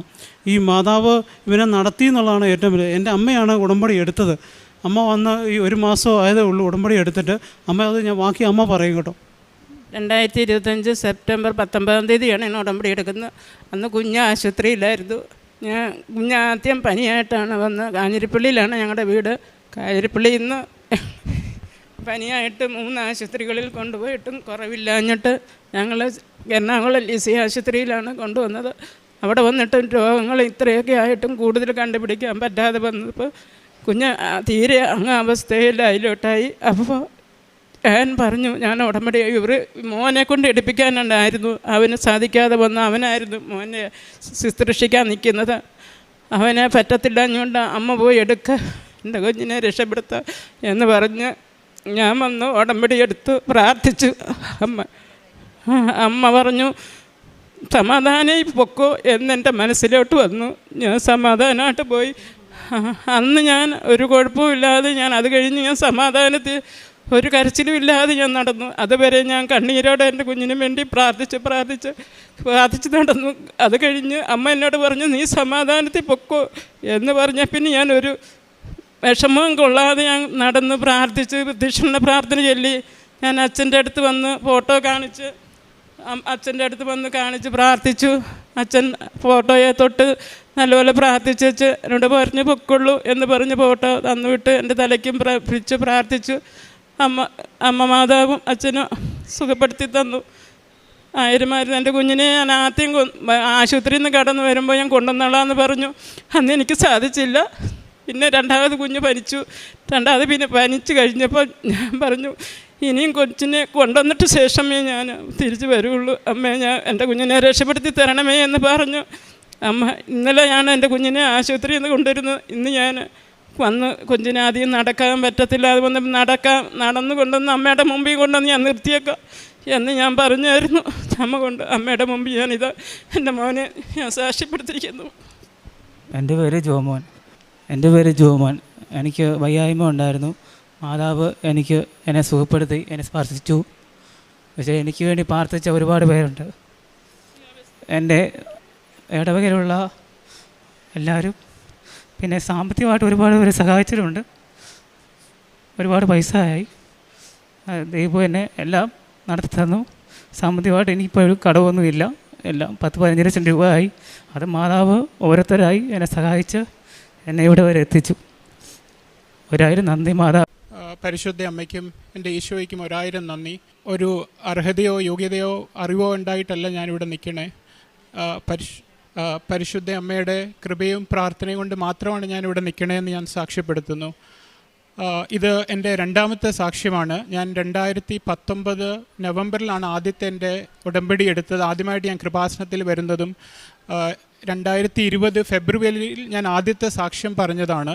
ഇത് എൻ്റെ 2ാമത്തെ സാക്ഷ്യമാണ്. ഞാനിപ്പോൾ ഇന്നെൻ്റെ 8ാമത്തെ ഉടമ്പടിയാണ്. ഇന്ന് 8ാമത്തെ ഉടമ്പടിയാണ് ഞാൻ പുതുക്കിയത്. എനിക്ക് കൂടുതലായിട്ട് ഭൗതിക കാര്യത്തെക്കാളും കൂടുതൽ ആത്മീയ വളർച്ചയിൽ ആണ് കൂടുതലായിട്ട് എനിക്ക് പറയാനുള്ളത്. ഭൗതികമായിട്ടുള്ള കാര്യം എന്നെ ഇവിടെ കൊണ്ടുവന്നത് എനിക്കൊരു ജോലി ഇല്ലാതെ, ജോലിയുടെ ബുദ്ധിമുട്ടിൽ ഒരു 15 മാസമായിട്ട് എനിക്ക് ജോലി ഉണ്ടായിരുന്നില്ല. അപ്പോൾ ജോലിയുടെ ഇതിലാണ് ഞാൻ കൂടുതലായിട്ട് പ്രാർത്ഥിക്കുകയും ഒക്കെ ഇവിടെ വരാനും ഉടമ്പടി പുതുക്കാനും ഒക്കെ ആയിട്ട് സാധിച്ചത്. അപ്പോൾ ഇവിടെ വന്ന് ഉടമ്പടി പുതുക്കി ഒരു 15 മാസമായിട്ട് എനിക്ക് ജോലി ഇല്ലായിരുന്നു. ഒരിടത്തുനിന്ന് ഒരു കോൾ ഉണ്ടായിരുന്നില്ല. ഒത്തിരി കഷ്ടപ്പെട്ടു, ഒത്തിരി ബുദ്ധിമുട്ടി പ്രാർത്ഥിച്ചു. ഉടമ്പടിയിലായിട്ട് പോലും ഒത്തിരി പരീക്ഷണങ്ങൾ വന്നു. ദൈവത്തെ ഞാൻ ചോദിച്ചു എന്താണ് ജോലി തരാത്തതെന്ന്. എനിക്കറിയാം ദൈവത്തിന് ഒരു നിമിഷം കൊണ്ട് തരാവുന്ന ജോലിയേ ഉള്ളൂ ഞാൻ ആഗ്രഹിക്കുന്നത്. പക്ഷേ എനിക്ക് തന്നില്ല. അതിൻ്റെ കാരണം എന്താണെന്ന് എനിക്ക് അപ്പോഴൊന്നും മനസ്സിലായില്ല. പക്ഷേ ഇപ്പം എനിക്ക് മനസ്സിലായി, എന്നെ ഈ അൽത്താരെ കൊണ്ടുവന്ന് സാക്ഷ്യം പറയിപ്പിക്കാൻ വേണ്ടി മാത്രമാണ് എൻ്റെ ഈശോയും അമ്മയും ഇത്രയും നാളും എന്നെ ഡിലേ ആക്കിയെന്നുള്ളത്. ഈ 15 മാസത്തിൽ പലയിടത്തും ഇൻ്റർവ്യൂ അപ്ലൈ ചെയ്തു. എല്ലായിടത്തും റിജക്ഷൻ മാത്രമാണ് വന്നുകൊണ്ടിരുന്നത്. പ്രാർത്ഥിക്കുകയും ഉടമ്പടിയിൽ മാക്സിമം വിശ്വസ്തയോടുകൂടി നിൽക്കാൻ ശ്രമിച്ചു. എന്നിട്ടും എപ്പോഴും റിജക്ഷൻ മാത്രമാണ് വരാറുണ്ടായിട്ടുള്ളൂ. ഇപ്പോൾ ഞാൻ വരുന്നത് ദുബായിൽ നിന്നാണ്. ഇപ്പോൾ എനിക്ക് ഫെബ്രുവരി 2025 ഒരു 15 മാസത്തിന് ശേഷം ദുബായിൽ ഒരു ജോലി കിട്ടി. അത് ജോലി പെട്ടെന്നുള്ള ജോലിയായിരുന്നു. ഞാനും പ്രതീക്ഷിച്ചു പോലും ഉണ്ടായിരുന്നില്ല ജോലി കിട്ടുമെന്നോ. ഒരു interview all of a sudden ഒരു കോൾ വന്നു. ഇൻ്റർവ്യൂ എടുത്തു. ഓൺ ദ സ്പോട്ടിൽ അവർ പറഞ്ഞു you are selected. Within 15 days അവർ വിസ അയച്ചു തന്നു. എല്ലാ പ്രൊസീജിയേഴ്സും എല്ലാം മെഡിക്കലും എല്ലാം കഴിഞ്ഞ് ഞാൻ ഓൾമോസ്റ്റ് 15 to 20 ഡേയ്സിൽ ഇവിടുന്ന് പോയി. പക്ഷേ അതിനു മുമ്പേ ഞാനിവിടെ ജാനുവരിയിൽ ഇവിടെ വന്നിരുന്നു. എൻ്റെ ഉടമ്പടി 7ാമത്തെ ഉടമ്പടി പുതുക്കാനായിട്ട് ഞാനിവിടെ വന്നിരുന്നു. ജോസഫ് അച്ഛനെ കണ്ടു. ജോസഫ് അച്ഛൻ്റെ കൈവപ്പ് അനുഗ്രഹം വാങ്ങിയിട്ടാണ് ഞാൻ ഇവിടുന്ന് പോയത്. ഫെബ്രുവരി ഒരു ഫസ്റ്റ് വീക്ക് ആയപ്പോഴാണ് എനിക്കിങ്ങനെ ഒരു ഇൻ്റർവ്യൂ കോൾ വന്നു. എന്നെ അവർ ഓൺ ദ സ്പോട്ടിൽ സെലക്റ്റാക്കി. വിത്തിൻ 1 വീക്ക് 2 വീക്സിനുള്ളിൽ വിസ വന്നു. ഞാൻ പോയപ്പോഴും വീണ്ടും പരീക്ഷണമാണ്. അവിടെ എത്തിയപ്പോൾ പുതിയൊരു കമ്പനി, ഞാൻ ഒറ്റയ്ക്കാണ്, എൻ്റെ ഫീൽഡിലുള്ള ആരുമില്ല. എനിക്ക് അതുമാതിരിയുള്ള റെസ്പോൺസിബിലിറ്റീസ് തന്നു. എനിക്കറിയില്ല എന്ത് ചെയ്യണമെന്നുള്ളത്. വീണ്ടും ഞാൻ ദൈവത്തോട് ചോദിച്ചു, എന്തിനാണ് എന്നെ ഇങ്ങോട്ട് കൊണ്ടുവന്നത്? ഒന്നും എനിക്കറിയില്ലല്ലോ, ഒന്നും അറിയാത്ത ഈ ജോലിയിലേക്ക് എന്തിനാണ് എന്നെ കൊണ്ടുവന്നതെന്ന് ഞാൻ ചോദിച്ചു മാതാവിനോടും. പക്ഷേ മാതാവ് ഓരോ ദിവസവും കൂടെ നിന്ന് എന്നെ കൊണ്ട് ചെയ്യിപ്പിക്കുമായിരുന്നു എല്ലാ കാര്യങ്ങളും. എനിക്കറിയാത്ത കാര്യങ്ങൾ വരെ എല്ലാ റെസ്പോൺസിബിലിറ്റീസും എനിക്ക് തന്നിട്ട് എന്നെ കൊണ്ട് ചെയ്യിപ്പിക്കുമായിരുന്നു. ഓരോ ദിവസം രാവിലെ പോകുമ്പോൾ ഞാൻ പ്രാർത്ഥിച്ചിട്ട് പോകും. ജോസഫ് അച്ഛൻ്റെ ഡെയിലി ബ്രെഡ് പ്രാർത്ഥന കേട്ടിട്ട് പോകും. അതിലൂടെ ഇൻസ്പിറേഷൻ കിട്ടുന്നതുകൊണ്ട് ഓരോ ദിവസവും എനിക്കറിയാത്ത കാര്യങ്ങൾ വൈകുന്നേരം വരുമ്പോൾ എത്ര സന്തോഷത്തോടെ തിരിച്ചു വരാൻ പറ്റുന്നുണ്ട്. പിന്നെ റെഗുലറായിട്ട് സാലറി കിട്ടുന്നുണ്ടായിരുന്നില്ല. ഇപ്പോഴും റെഗുലറായിട്ട് സാലറി കിട്ടും. പക്ഷേ അതിലൊരു ബുദ്ധിമുട്ടും വരുത്താതെ മാതാവ് കൂടെ നിർത്തി ആ കിട്ടുന്ന സാലറിയിൽ നിന്നും ഹാഫ് സാലറിയിൽ നിന്നും ആവശ്യമുള്ളവർക്ക് കൊടുക്കാൻ സന്തോഷത്തോട് കൂടെ കൊടുക്കാനായിട്ട് സാധിക്കുന്നുണ്ട്. ഇപ്പോഴും ഒരിക്കലും മാതാവിനെ കുറ്റപ്പെടുത്താതെ കിട്ടുന്ന സാലറി കൊണ്ട് അവർ എഗ്രി ചെയ്ത സാലറി റെഗുലറായിട്ട് മന്ത്ലി കിട്ടാതെ ഹാഫ് സാലറി തരുമ്പോഴും ആ സാലറി കൊണ്ട് സന്തോഷത്തോടു കൂടെ പല പ്രേക്ഷിത പ്രവർത്തനവും കാരുണ്യ പ്രവർത്തനങ്ങളൊക്കെ ചെയ്യാനായിട്ട് ഒത്തിരി സന്തോഷത്തോടു കൂടെ ചെയ്യാൻ സാധിക്കുന്നുണ്ട്. അപ്പോൾ ഇതായിരുന്നു എൻ്റെ ആദ്യത്തെ ജോലിയുടെ കാര്യമായിട്ടുള്ള ഉടമ്പടി സാക്ഷ്യമായിട്ട് പറയാനുള്ളത്. രണ്ടാമത്തെ ഉടമ്പടി സാക്ഷ്യം എന്ന് പറഞ്ഞാൽ എനിക്കൊരു 13 വർഷമായിട്ട് അലർജി ഉണ്ടായിരുന്നു. സിവിയർ ആയിട്ടുള്ള അലർജി ആയിരുന്നു. അതായത് ശരീരത്തൊക്കെ തടിച്ചു വരുമായിരുന്നു. ഒത്തിരി മരുന്നുകൾ എടുത്തിരുന്നു. പുറത്ത് പോയി മെഡിസിൻ എടുത്തു. പല ഹോസ്പിറ്റലിലും പോയി മെഡിസിൻ എടുത്തു. ഒന്നിനും ഫലിച്ചിട്ടില്ല. പലയിടത്തും പല ടെസ്റ്റുകൾ പറഞ്ഞു. പല ഡോക്ടേഴ്സ് പറഞ്ഞു അത് ചെയ്യണം ഇത് ചെയ്യണം, പല മെഡിസിൻസ് കഴിക്കണം, സെഡേഷനായിട്ടുള്ള ടാബ്ലറ്റ്സ് തരേണ്ടതുണ്ട്. ഒരു ടാബ്ലറ്റ് എടുത്തിട്ടുണ്ടെങ്കിൽ ഭയങ്കര സെഡേഷൻ, ഉറക്കം, ജോലിക്ക് പോകുമ്പോൾ ഉറക്കം. അപ്പോൾ ഞാൻ ഇത് ഒത്തിരി കഷ്ടപ്പെട്ടിരുന്നു അതിലൂടെ. പല ഡോക്ടേഴ്സ് പറഞ്ഞു ഇതിനെ ഐഡൻറ്റിഫൈ ചെയ്യാൻ പറ്റണില്ല, ഇതിൻ്റെ കോസ് എന്താണെന്ന് ഐഡൻറ്റിഫൈ ചെയ്യാൻ പറ്റണില്ല. ഓൾമോസ്റ്റ് ഒരു 13 years ആയിട്ട് it was a severe suffering because of this itching അപ്പോൾ ഞാൻ ഇവിടെ ഈ ഉടമ്പടി വന്ന് എടുത്തിട്ടും എനിക്ക് ആ ഇച്ചിങ് ഉണ്ടായിരുന്നു. പക്ഷേ ഒരു തവണ ഞാൻ യേശുവിനോട് പറഞ്ഞു, എൻ്റെ യേശു അപ്പോൾ ഞാൻ ഈ ഉടമ്പടി എടുത്തിട്ടും എനിക്കിനി ഈ ടാബ്ലറ്റ് കഴിക്കാൻ പറ്റണില്ല. ഈ ടാബ്ലറ്റ് കഴിച്ചിട്ട് ഉറക്കം മാത്രമേ ഉള്ളൂ. ഈവൻ ജോലിക്ക് പോകുമ്പോഴും ഉറക്കം, രാത്രി കഴിച്ചാൽ രാവിലെ എണ്ണിക്കാൻ പറ്റാത്ത മാതിരിയുള്ള ഉറക്കം, പകല് കഴിച്ചാലും ഉറക്കം. അപ്പോൾ എല്ലാ സമയത്തും ടാബ്ലറ്റ് കഴിച്ചാലും നിൽക്കാൻ പറ്റുന്നുണ്ടായിരുന്നു. അപ്പോൾ ഞാൻ യേശുവോടും അമ്മ മാതാവിനോട് പറഞ്ഞു, ഞാൻ ഉടമ്പടി എടുത്തിട്ടുണ്ട്, ഇനി എനിക്ക് ടാബ്ലറ്റ് കഴിക്കാൻ പറ്റില്ലെന്ന് പറഞ്ഞു. അതോടെ ഞാൻ ആ ടാബ്ലറ്റ് കഴിച്ചില്ല. പിന്നെ എപ്പോഴോ ഇത് മാറിപ്പോയെന്ന് പോലും അറിയില്ല. ഇപ്പോൾ ഒരു വർഷമായിട്ട് എനിക്ക് അലർജി എന്ന് പറയുന്ന ഒരു സംഭവമില്ല. എന്ത് ഫുഡ് കഴിച്ചാലും ഒരു പ്രോബ്ലവും ഇല്ല, ഒരു അലർജി ഇല്ല. ഓൾമോസ്റ്റ് മോർ ദാൻ 1 year ഇപ്പം ഞാൻ ഒരു ടാബ്ലറ്റ് പോലും മെഡിസിൻ്റെ ഒരു അലർജിയുടെ ഒരു ടാബ്ലറ്റ് പോലും എടുക്കണില്ല. ഇതാണ് എൻ്റെ രണ്ടാമത്തെ സാക്ഷ്യം. അപ്പോൾ പലപ്പോഴും ഞാൻ 2019 ഞാൻ ആദ്യത്തെ ഉടമ്പടി എടുത്ത്. ഇന്ന് ഞാൻ വന്നത് 8ാമത്തെ ഉടമ്പടി പുതുക്കാനായിട്ടാണ്. ഇന്ന് ഞാൻ ഉടമ്പടി പത്രം കയ്യിലെടുത്തപ്പോൾ ഞാൻ മാതാവിനോട് ചോദിച്ചു, മാതാവ് ഞാൻ എന്താണ് എഴുതേണ്ടത് ഇതിനകത്തുനിന്ന്? എനിക്കിപ്പോൾ സത്യം പറഞ്ഞ ഭൗതികമായിട്ട് എഴുതാനായിട്ട് ഒന്നും ഉണ്ടായിരുന്നു. ഇന്ന് എന്നോട് മാതാവിൻ്റെ മനസ്സിൽ പറഞ്ഞു, just write thank you Lord, thank you to Jesus Christ. ഇത് മാത്രമാണ് എനിക്ക് അതിനകത്ത് എഴുതാൻ. വേറെ ഒന്നും എനിക്ക് ഭൗതികമായിട്ട് എഴുതാനായിട്ട് ഒരു കാര്യവും അതിനകത്ത് കിട്ടുന്നുണ്ടായിരുന്നില്ല. അപ്പോൾ ഇന്ന് ഞാൻ ജസ്റ്റ് ഉടമ്പടി പത്രത്തിനകത്ത് വെറും ഒരു നിയോഗവും ഒന്നുമില്ലാതെ മാതാവ് എനിക്ക് പറഞ്ഞു തന്നു, just write thank you to Jesus for all the blessings you have received. വേറെ ഒന്നും എഴുതാനായിട്ട് സാധിക്കുന്നുണ്ടായിരുന്നു. അതുപോലെ ഞാൻ എഴുതി വെച്ചു, വേറെ ഒരു നിയോഗവും ഇല്ലാതെ just thank you Jesus for all the blessings you have given us. എനിക്ക് മാത്രമല്ല എൻ്റെ കുടുംബത്തിന് ഒത്തിരി അനുഗ്രഹങ്ങളും ഓരോ ദിവസവും ഞങ്ങളെ സംരക്ഷിച്ച് നടത്തുന്ന ദൈവത്തിനും പരിശുദ്ധ അമ്മയ്ക്ക് 1000 നന്ദി. ഈ ഒരു പോറൽ പോലും വരുത്താതെ, ഒരു മുള്ളിൻ്റെ വേദന പോലും വരുത്താതെ ഇപ്പോഴും ഈ അൽത്താരയിൽ മാതാവും ഈശോപ്പയും കൊണ്ടു നിർത്തിയത് ദൈവത്തിൻ്റെ ഒരു അത്ഭുതം മാത്രമാണെന്ന് എനിക്ക് ഉറപ്പായിട്ട് പറയാം. ഇപ്പോൾ ഇവിടെ വരാൻ സാധിച്ചത് തന്നെ, ഞാനിപ്പോൾ പോയിട്ടൊരു 7 മാസമേ ആയിട്ടുള്ളൂ. ജപമാല റാലിക്ക് വരണമെന്നുള്ള ഒത്തിരി ആഗ്രഹത്തോടു കൂടിയാണ് ഇപ്പോൾ ഇന്ന് ഞാൻ വന്നത്. അപ്പോൾ ഇതെൻ്റെ 3ാമത്തെ ജപമാല റാലിയാണ്. കഴിഞ്ഞ വർഷം ദൈവാനുഗ്രഹം കൊണ്ട്, മാതാവിൻ്റെ അനുഗ്രഹം കൊണ്ട് വോളണ്ടിയറായിട്ട് വർക്ക് ചെയ്യാനായിട്ട് സാധിച്ചു. ഈ വർഷം ജപമാല റാലിയിൽ പങ്കെടുക്കാനായി മാതാവ് തന്ന ഈ കൃപയ്ക്കും യേശുവയ്ക്കും നന്ദിയോടെ സ്തുതിക്കുന്നു. എൻ്റെ കാരുണ്യ പ്രവർത്തനങ്ങളായിട്ട് ഞാൻ ഞാൻ മംഗലാപുരത്തായിരുന്നു താമസിച്ചുകൊണ്ടിരുന്നത്. അപ്പോൾ മംഗലാപുരത്ത് നിന്ന് ഞാൻ കാസർഗോഡ്, കാഞ്ഞങ്ങാട് ഒക്കെ ഹോസ്പിറ്റലിൽ പോകുമായിരുന്നു, മെഡിക്കൽ കോളേജ്. ബിക്കോസ് എനിക്ക് മംഗലാപുരത്തെ ലാംഗ്വേജ് അറിയാൻ പാടില്ലാത്തതുകൊണ്ട് ഞാൻ അവിടുന്ന് ട്രെയിനിൽ കാസർഗോഡ്, കാഞ്ഞങ്ങാട് മെഡിക്കൽ ഹോസ്പിറ്റലിലൊക്കെ പോയി, മെഡിക്കൽ കോളേജിൽ പോയി അവിടുത്തെ പേഷ്യൻസിനെ കാണുകയും അവർക്ക് ഉടമ്പടി തൈലം പുരട്ടി കൊടുക്കുകയും പത്രങ്ങൾ ഡിസ്ട്രിബ്യൂട്ട് ചെയ്യുകയും ഒക്കെ ചെയ്യാറുണ്ടായിരുന്നു. അപ്പോൾ അങ്ങനെ എനിക്ക് പല കുടുംബങ്ങളുമായിട്ട് ഒത്തിരി ബന്ധമായി. ഇപ്പോൾ അവർ വിളിക്കുകയും അവരോട് സംസാരിക്കുകയും അവരുടെ സ്നേഹത്തിൽ അവരെ അറിയാൻ പാടില്ലാത്ത ഒത്തിരി ആൾക്കാരുമായിട്ട് ഇപ്പോൾ എനിക്ക് പരിചയമായി. മീൻസ് അവരെ കാണാനും അവർക്ക് വേണ്ടി പ്രാർത്ഥിക്കാനുള്ളൊരു കൃപ ഇപ്പോഴും കിട്ടുന്നുണ്ട്. അതുകൂടാതെ ഞാൻ മാതാവിനോട് ചോദിച്ചു, മാതാവേ, ഞാൻ ഈ മംഗലാപുരത്ത് നിന്ന് ഇത്രയും ദൂരെ എന്തിനാണ് പോകുന്നത്? മാതാവേ, എനിക്ക് വേറെ ഒരു വഴി കാണിച്ചു തരണം, എനിക്ക് പ്രേക്ഷിത പ്രവർത്തനങ്ങളും കാരുണ്യ പ്രവർത്തനം ചെയ്യാൻ. അപ്പം മംഗലാപുരത്ത് തന്നെ ഞങ്ങളുടെ വീടിൻ്റെ അടുത്തൊരു 2 ബസ് പോയിട്ട് ഒരു ക്യാൻസർ സെൻ്റർ ഉണ്ട് അവിടെ. അതായത് ലാസ്റ്റ് സ്റ്റേജിലായിട്ടുള്ള പേഷ്യൻസിനാണ് അവിടെ അഡ്മിറ്റ് ആവുന്നത്. അതായത് അവരെ ഹോസ്പിറ്റലിൽ നിന്നൊക്കെ വിട്ട് ഒന്നും ചെയ്യാൻ പറ്റാത്ത ലാസ്റ്റിലായിട്ടുള്ള, അതും ആവേ മരിയ പാലിയേറ്റീവ്, മാതാവിൻ്റെ പേരിലുള്ള ഒരു പാലിയേറ്റീവ് കെയറിൽ മാതാവ് എന്നെ കൊണ്ടുവിട്ട് അവിടെ ഞാൻ സ്ഥിരമായിട്ട് എല്ലാ ദിവസവും ജോലിക്ക് പോണ മാതിരി എല്ലാ ദിവസവും പോയി അവിടുത്തെ പേഷ്യൻസിനെ ശുശ്രൂഷിക്കുകയും അവർക്ക് മാക്സിമം അവരെ കുളിപ്പിക്കുകയൊക്കെ ചെയ്ത് അവർക്ക് എല്ലാ ദിവസവും ഉടമ്പടി തൈലം പുരട്ടി കൊടുക്കുകയും ചെയ്യാറുണ്ട്. ചിലപ്പോൾ അവർ ഏറ്റവും ലാസ്റ്റ് സ്റ്റേജിലുള്ള പേഷ്യൻസ് ആണ്. അപ്പോൾ അവരുടെ ഒരു അനുഗ്രഹം എന്ന് പറയുന്നത് അവർ നമ്മുടെ കയ്യിൽ, യേശു അപ്പയുടെ കൈയാണ് നമ്മുടെ കൈകളിൽ പിടിക്കുന്നത്. അവരെ ചിലപ്പോൾ നമ്മൾ പിറ്റേ ദിവസം പോകുമ്പോൾ അവരുണ്ടാവില്ലായിരിക്കും. അപ്പോൾ അവരെ അവസാനമായിട്ടൊന്ന് കുളിപ്പിച്ച് അവരുടെ ഉടമ്പടി തൈലം പുരട്ടി കൊടുക്കാനുള്ള ഈ കൃപയൊക്കെ സത്യം പറഞ്ഞാൽ ദൈവത്തിൻ്റെ കൃപയും ഈ ഉടമ്പടിയിലൂടെ മാത്രമാണ് ഇതെല്ലാം കിട്ടിയത്. അതുകൂടാതെ ഇത് കഴിഞ്ഞിട്ട് പിന്നെ ഞാൻ അവിടെ ഗവൺമെൻറ് ഹോസ്പിറ്റലിൽ അവിടുത്തെ പേഷ്യൻസിൻ്റെ ബൈസ്റ്റാൻഡേഴ്സിന് ഫുഡ് ഡിസ്ട്രിബ്യൂട്ട് ചെയ്യാനായിട്ട്, ഫുഡ് കൊടുക്കാനായിട്ട് എല്ലാ ദിവസവും ഒരു 600 പേർക്ക് ഫുഡ് സെർവ് ചെയ്യാനായിട്ട് അവിടെയും അവിടെ കൂടെ ഇരുന്ന് സെർവ് ചെയ്യാനായിട്ടുള്ള ആ കൃപയും കണ്ടിന്യൂസ് ആയിട്ട് ഒരു ജോലി ചെയ്യണ മാതിരി പ്രേക്ഷിത പ്രവർത്തനമായിട്ട് ചെയ്യാൻ സാധിച്ചു.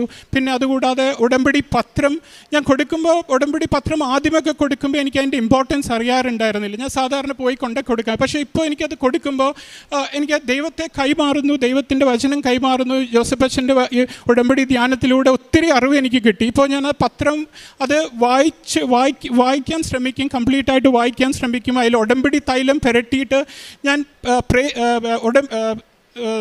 മാതാവിൻ്റെ പ്രത്യക്ഷീകരണ പ്രാർത്ഥന അത് പ്രിൻ്റ് എടുത്ത് ലാമിനേറ്റ് ചെയ്ത് പത്രത്തിൻ്റെ ഉള്ളിൽ വെച്ചിട്ടാണ് കൊണ്ട് ഡിസ്ട്രിബ്യൂട്ട് ചെയ്ത് കൊടുത്തുകൊണ്ടിരുന്നത്. പിന്നെ അതുകൂടാതെ മാതാവിൻ്റെ കാശരൂപം വാങ്ങി വഴിയിലൊക്കെ പോയി ആൾക്കാർക്കൊക്കെ കയ്യിൽ കാണുന്നവർക്കൊക്കെ ബ്ലസ്ഡാന്ന് പറഞ്ഞ് കൊടുക്കുകയും അവർക്ക് മാതാവിനെ പറ്റി അറിയാത്തവർക്ക് കൂടുതൽ പറഞ്ഞു കൊടുക്കാനായിട്ടുള്ള അറിവൊക്കെ മാതാവ് ഇപ്പോഴും തരുന്നുണ്ട്. കൂടുതലും ഞാൻ പത്രം കൊടുക്കാനായിട്ട് ശ്രമിക്കുന്നത് അറിയാത്ത ആൾക്കാർക്ക് വേണ്ടിയാണ്. ഞാൻ മംഗലാപുരത്ത് നിന്ന് ഗോവയിൽ പോയി പത്രം കൊടുക്കാറുണ്ട്. പിന്നെ അറിയാത്ത പള്ളികളിൽ, ഇപ്പോൾ കുറേ ഇൻറ്റീരിയർ ആയിട്ടുള്ള റിമോട്ട് ഏരിയാസിലുള്ള പള്ളികളിലൊക്കെ അവിടെ കൃപാസനത്തെ പറ്റിയൊന്നും അവർക്ക് അറിയുണ്ടായിരിക്കും. അപ്പോൾ അവിടെ പോയി മാതാവിനെ പറ്റി പറഞ്ഞു കൊടുക്കാനുള്ള ഒരു കൃപ തന്നു. എല്ലാവർക്കും അറിയാം, പക്ഷേ ചില ഏരിയാസിലൊന്നും, ചില പള്ളികളിലൊന്നും ഈ കൃപാസനം മാതാവിനെ അറിയാത്ത പള്ളികളിൽ മാതാവിനെ കൊണ്ടുപോയി പരിശുദ്ധാത്മാവിൻ്റെ കൃപയിൽ അവിടെ എല്ലാം കൊണ്ടുപോയി എന്നെ കൊണ്ട് പത്രം കൊടുപ്പിക്കാനുള്ള ആ കൃപയും അനുഗ്രഹങ്ങളും ഒത്തിരി തന്നിട്ടുണ്ട്. ആ ഒരു കൃപയാണ് ഈ ഉടമ്പടി കൂടെ എനിക്ക് ഏറ്റവും കിട്ടിയത്. പിന്നെ എപ്പോഴും പ്രാർത്ഥിക്കാനും രോഗാവസ്ഥയിൽ കഴിയുന്ന മക്കൾക്ക് വേണ്ടി പ്രാർത്ഥിക്കാനും സഹായിക്കാനും ഉള്ള ഒരു നല്ല മനസ്സ് എപ്പോഴും ഇപ്പോൾ കിട്ടിയിട്ടുണ്ട്. നേരത്തെ ഇതൊന്നും ഉണ്ടായിരുന്നു. നേരത്തെ ഗവൺമെൻറ് ഹോസ്പിറ്റൽ എന്താണെന്ന് പോലും കണ്ടിട്ടില്ല, പുറത്തുനിന്നുള്ള കാണുന്നു. ഇപ്പോൾ അവിടെ പോകുമ്പോൾ അവിടുത്തെ ആ രോഗികളെ കാണുമ്പോൾ ദൈവം നമ്മളെ എത്രമാത്രം സംരക്ഷിക്കും എന്നുള്ള ഒരു അനുഗ്രഹവും അറിവും നമുക്ക് കിട്ടുന്നുണ്ട്. നമ്മളെ ഒരു പോറൽ പോലും ഏൽപ്പിക്കാതെ നടത്തുന്ന യേശുക്ക് ഒത്തിരി നന്ദി പറയാനുള്ള സാധിക്കുന്നുണ്ട്. പിന്നെ ഇതൊക്കെയാണ് ഞാൻ കൂടുതലായിട്ട് ചെയ്ത കാരുണ്യ പ്രവർത്തനങ്ങളും പ്രേക്ഷിത പ്രവർത്തനം. പിന്നെ ആവശ്യമുള്ളവർക്ക് കിട്ടുന്ന പൈസ ഫിനാൻഷ്യലി ആയിട്ട് സപ്പോർട്ട് ചെയ്യാനും ഒക്കെ സാധിക്കുന്നുണ്ട്. ഒരു മടി കൂടാതെ ദൈവത്തോട് ഞാൻ എപ്പോഴും പ്രാർത്ഥിക്കും, അത് അറിയിക്കുന്ന ആൾക്കാരെ എനിക്ക് കാണിച്ചു തരണേന്ന് ഞാൻ പ്രാർത്ഥിക്കും. എനിക്ക് അറിയില്ല ആർക്കാണ് കൊടുക്കേണ്ടത്. അത് അർഹിക്കുന്നത് യേശു അപ്പായ്ക്ക് ആവശ്യമുള്ളവരെ ആഗ്രഹിക്കുന്ന ആളെ കാണിച്ചു തരണമെന്ന് ഞാൻ പറഞ്ഞ് പ്രാർത്ഥിച്ചിട്ട് പോകുമ്പോൾ എനിക്ക് ആരെങ്കിലും കാണിച്ചു തരും. ഒരു ജെനുവനായിട്ട് അവർക്ക് പൈസയുടെ ആവശ്യമുള്ള ആൾക്കാരെ കാണിച്ചു തരാറുണ്ട്. അത് മാതാവ് കൂടെ വന്ന് കാണിച്ചു തരാറുള്ള ഒരു ഫീലിംഗ് എപ്പോഴും ഉണ്ടാവാറ്. പിന്നെ മാതാവിൻ്റെ ഒരു പ്രസൻസ് എപ്പോഴും ഉണ്ടെന്നുള്ള നല്ലൊരു ബോധ്യം എനിക്കുണ്ട്. അപ്പോൾ കൂടെ ഉണ്ട്. പിന്നെ വേറെ ഒരു കാര്യം ഞാനൊരു കാര്യം പറയാനുള്ളത്, ഞാൻ കഴിഞ്ഞ പ്രാവശ്യം ഇവിടെ വന്നപ്പോൾ, അതായത് ജാനുവരിയിൽ ഇവിടെ വന്ന് ഞാൻ ഉടമ്പടി പുതുക്കി ഞാൻ ഇവിടെ ഇരുന്ന് പ്രാർത്ഥിച്ചു. ഇവിടെ ഇരുന്ന് മാതാവിനോട് പ്രാർത്ഥിച്ചു, അടുത്ത തവണ വരുമ്പോൾ എനിക്ക് സാക്ഷ്യം പറയണം, അതും ഈ സിസ്റ്ററിൻ്റെ കൂടെ നിന്ന് സാക്ഷ്യം പറയണമെന്നുള്ളത്. എനിക്ക് സത്യം പറഞ്ഞ് വിശ്വസിക്കാൻ പറ്റില്ല. എൻ്റെ മാതാവ് എൻ്റെ കൂടെ ഉണ്ടെന്ന് ഇന്ന് എന്നെ കാണിച്ചു. ഞാൻ മുകളിൽ സാക്ഷ്യപത്രം എഴുതിക്കൊണ്ട് ഈ സിസ്റ്ററെ കണ്ടപ്പോൾ എനിക്ക് സത്യം പറഞ്ഞ മാതാവിനെ ഞാൻ നന്ദിയോടെ സ്തുതിക്കുന്നു. ഈ സിസ്റ്ററിനോട് ഈ കാര്യം പറഞ്ഞില്ല. ഞാൻ കഴിഞ്ഞ പ്രാവശ്യം ഞാൻ ജസ്റ്റ് പറഞ്ഞതാണ്, എൻ്റെ മാതാവ് എനിക്ക് അടുത്ത പ്രാവശ്യം സാക്ഷ്യം വരുമ്പോൾ ഈ ജിന സിസ്റ്ററിൻ്റെ അടുത്ത് നിന്നോട് സാക്ഷ്യം പറയണത് എൻ്റെ മാതാവിൻ്റെ മുമ്പിൽ നിന്ന് ഞാൻ പറയുന്ന സാക്ഷ്യമാണ്. ഇതെനിക്കറിയില്ല ഞാൻ എന്തുകൊണ്ട് പറഞ്ഞു. മാതാവ് എൻ്റെ ചാൻസ് വന്നപ്പോൾ തന്നെ സിസ്റ്ററിനെ ഇവിടെ കൊണ്ട് നിർത്തിയത്. ഇത് സത്യം പറഞ്ഞാൽ നന്ദിയോട് ഞാൻ മാതാവിനെ സ്തുതിക്കുന്നു. എൻ്റെ ഈശോയ്ക്ക് നന്ദിയോട് സ്തുതി. മാതാവിനും തിരുകുമാരനും ആദ്യമേ തന്നെ നന്ദി ഞാൻ അർപ്പിക്കുകയാണ്. എൻ്റെ പേര് ബ്ലെസൻ, എൻ്റെ ജീവിത പങ്കാളി ഗ്രീനി, മകൻ കെവിൻ. ഞങ്ങൾ UK നിന്നാണ് വരുന്നത്. ധ്യാനം പിന്നെ ജപമാല റാലി പങ്കെടുക്കുവാനായിട്ടാണ് കഴിഞ്ഞ വെള്ളിയാഴ്ച ഇവിടെ എത്തിച്ചേർന്നത്. അതിനോടൊപ്പം തന്നെ ഈ അവസരത്തിൽ എനിക്ക് സാക്ഷ്യം പറയുവാനും അവസരം ലഭിക്കുകയുണ്ടായി. ഞാൻ UK സമയത്തിൽ നമ്മൾ എല്ലാവർക്കും അറിയാം, അവിടെ ഒരു ജോലി കിട്ടുക എന്നുള്ളത് വളരെ ബുദ്ധിമുട്ടുള്ളൊരു അവസ്ഥയാണ് ഇപ്പോൾ. എനിക്കവിടെ ഒരു പ്രൈവറ്റ് കെയർ ഹോമിലാണ് ആദ്യമായിട്ട് ജോലി ലഭിക്കുന്നത്. ഏതാണ്ട് 1 വർഷക്കാലം ഞാനവിടെ ചെയ്യുമ്പോൾ ഒരു ഇൻ്റർവ്യൂ അവിടുത്തെ NHS മിനിസ്ട്രിയിലേക്ക് വരികയുണ്ടായി. ഞാനതിന് അപ്ലൈ ചെയ്തു. സാധാരണഗതിയിൽ നമുക്കൊരു അപ്പോയിൻമെൻറ്റ് ലഭിക്കുക എന്ന് പറയുന്നത്, അല്ലെങ്കിൽ ഷോർട്ട് ലിസ്റ്റിൽ വരിക എന്ന് പറയുന്നത് വളരെ പ്രയാസമേറിയ ഒരു കാര്യമായിരുന്നു. അതുപോലെ 100 കണക്കിന് ആൾക്കാർ പങ്കെടുക്കുന്ന, അതായത് നമ്മുടെ ഒരു ഡിസ്ട്രിക്റ്റ് അല്ലെങ്കിൽ ഒരു കൗണ്ടി എന്ന് പറയാം, അവിടെ ആ കൗണ്ടി മുഴുവൻ പങ്കെടുത്തതായ ഒരു ഇൻ്റർവ്യൂവിൽ അല്ലെങ്കിൽ എനിക്കതിൽ ഷോർട്ട് ലിസ്റ്റിൽ വരികയും ആ ഷോർട്ട് ലിസ്റ്റിൽ നിന്ന് 50 പേരോളം വന്ന ഒരാളിൽ ഞാനും ഒരാളായിട്ട് ഭാഗമാകാനായിട്ട് പരിശുദ്ധമ്മ എന്നെ അനുഗ്രഹിച്ചു. അങ്ങനെ ഞാൻ ആ പ്രൈവറ്റ്, അത് ബാങ്ക് ഡ്യൂട്ടി എന്നാണ് നമ്മൾ പറയുന്നത്, ബാങ്ക് ഡ്യൂട്ടി ആയിട്ടാണ് നമ്മളവിടെ ചെയ്യുന്നത്. അങ്ങനെ പറഞ്ഞുകൊണ്ടിരുന്നത്. അത് പെർമനൻ്റ് അല്ല, എവിടെ വേക്കൻ്റ് ഉണ്ടോ ആ സ്ഥലത്ത് പോയി പിക്ക് ചെയ്ത് ജോലി എടുക്കുക എന്നുള്ള ഒരു രീതിയാണ്. അങ്ങനെ ഞാൻ അത് ചെയ്തുകൊണ്ടിരിക്കുന്ന സമയത്ത് ഒരു പെർമനൻറ്റ് ഡ്യൂട്ടി, ഞങ്ങൾ താമസിക്കുന്ന വീടിൻ്റെ അടുത്ത് തന്നെ ഒരു 10 മിനിറ്റ് ദൂരത്തിലേ ഉള്ളൂ. അപ്പോൾ ഞങ്ങളൊന്ന് വൈകിട്ട് ഇങ്ങനെ നടക്കാൻ പോകുന്ന സമയത്ത് ജീവിത പങ്കാളി ഗ്രീനി എപ്പോഴും പറയും, ഇവിടെ ഒരു ജോലി കിട്ടിയിരുന്നെങ്കിൽ എത്ര നന്നായിരുന്നു എന്നിങ്ങനെ പറയാറുണ്ട്.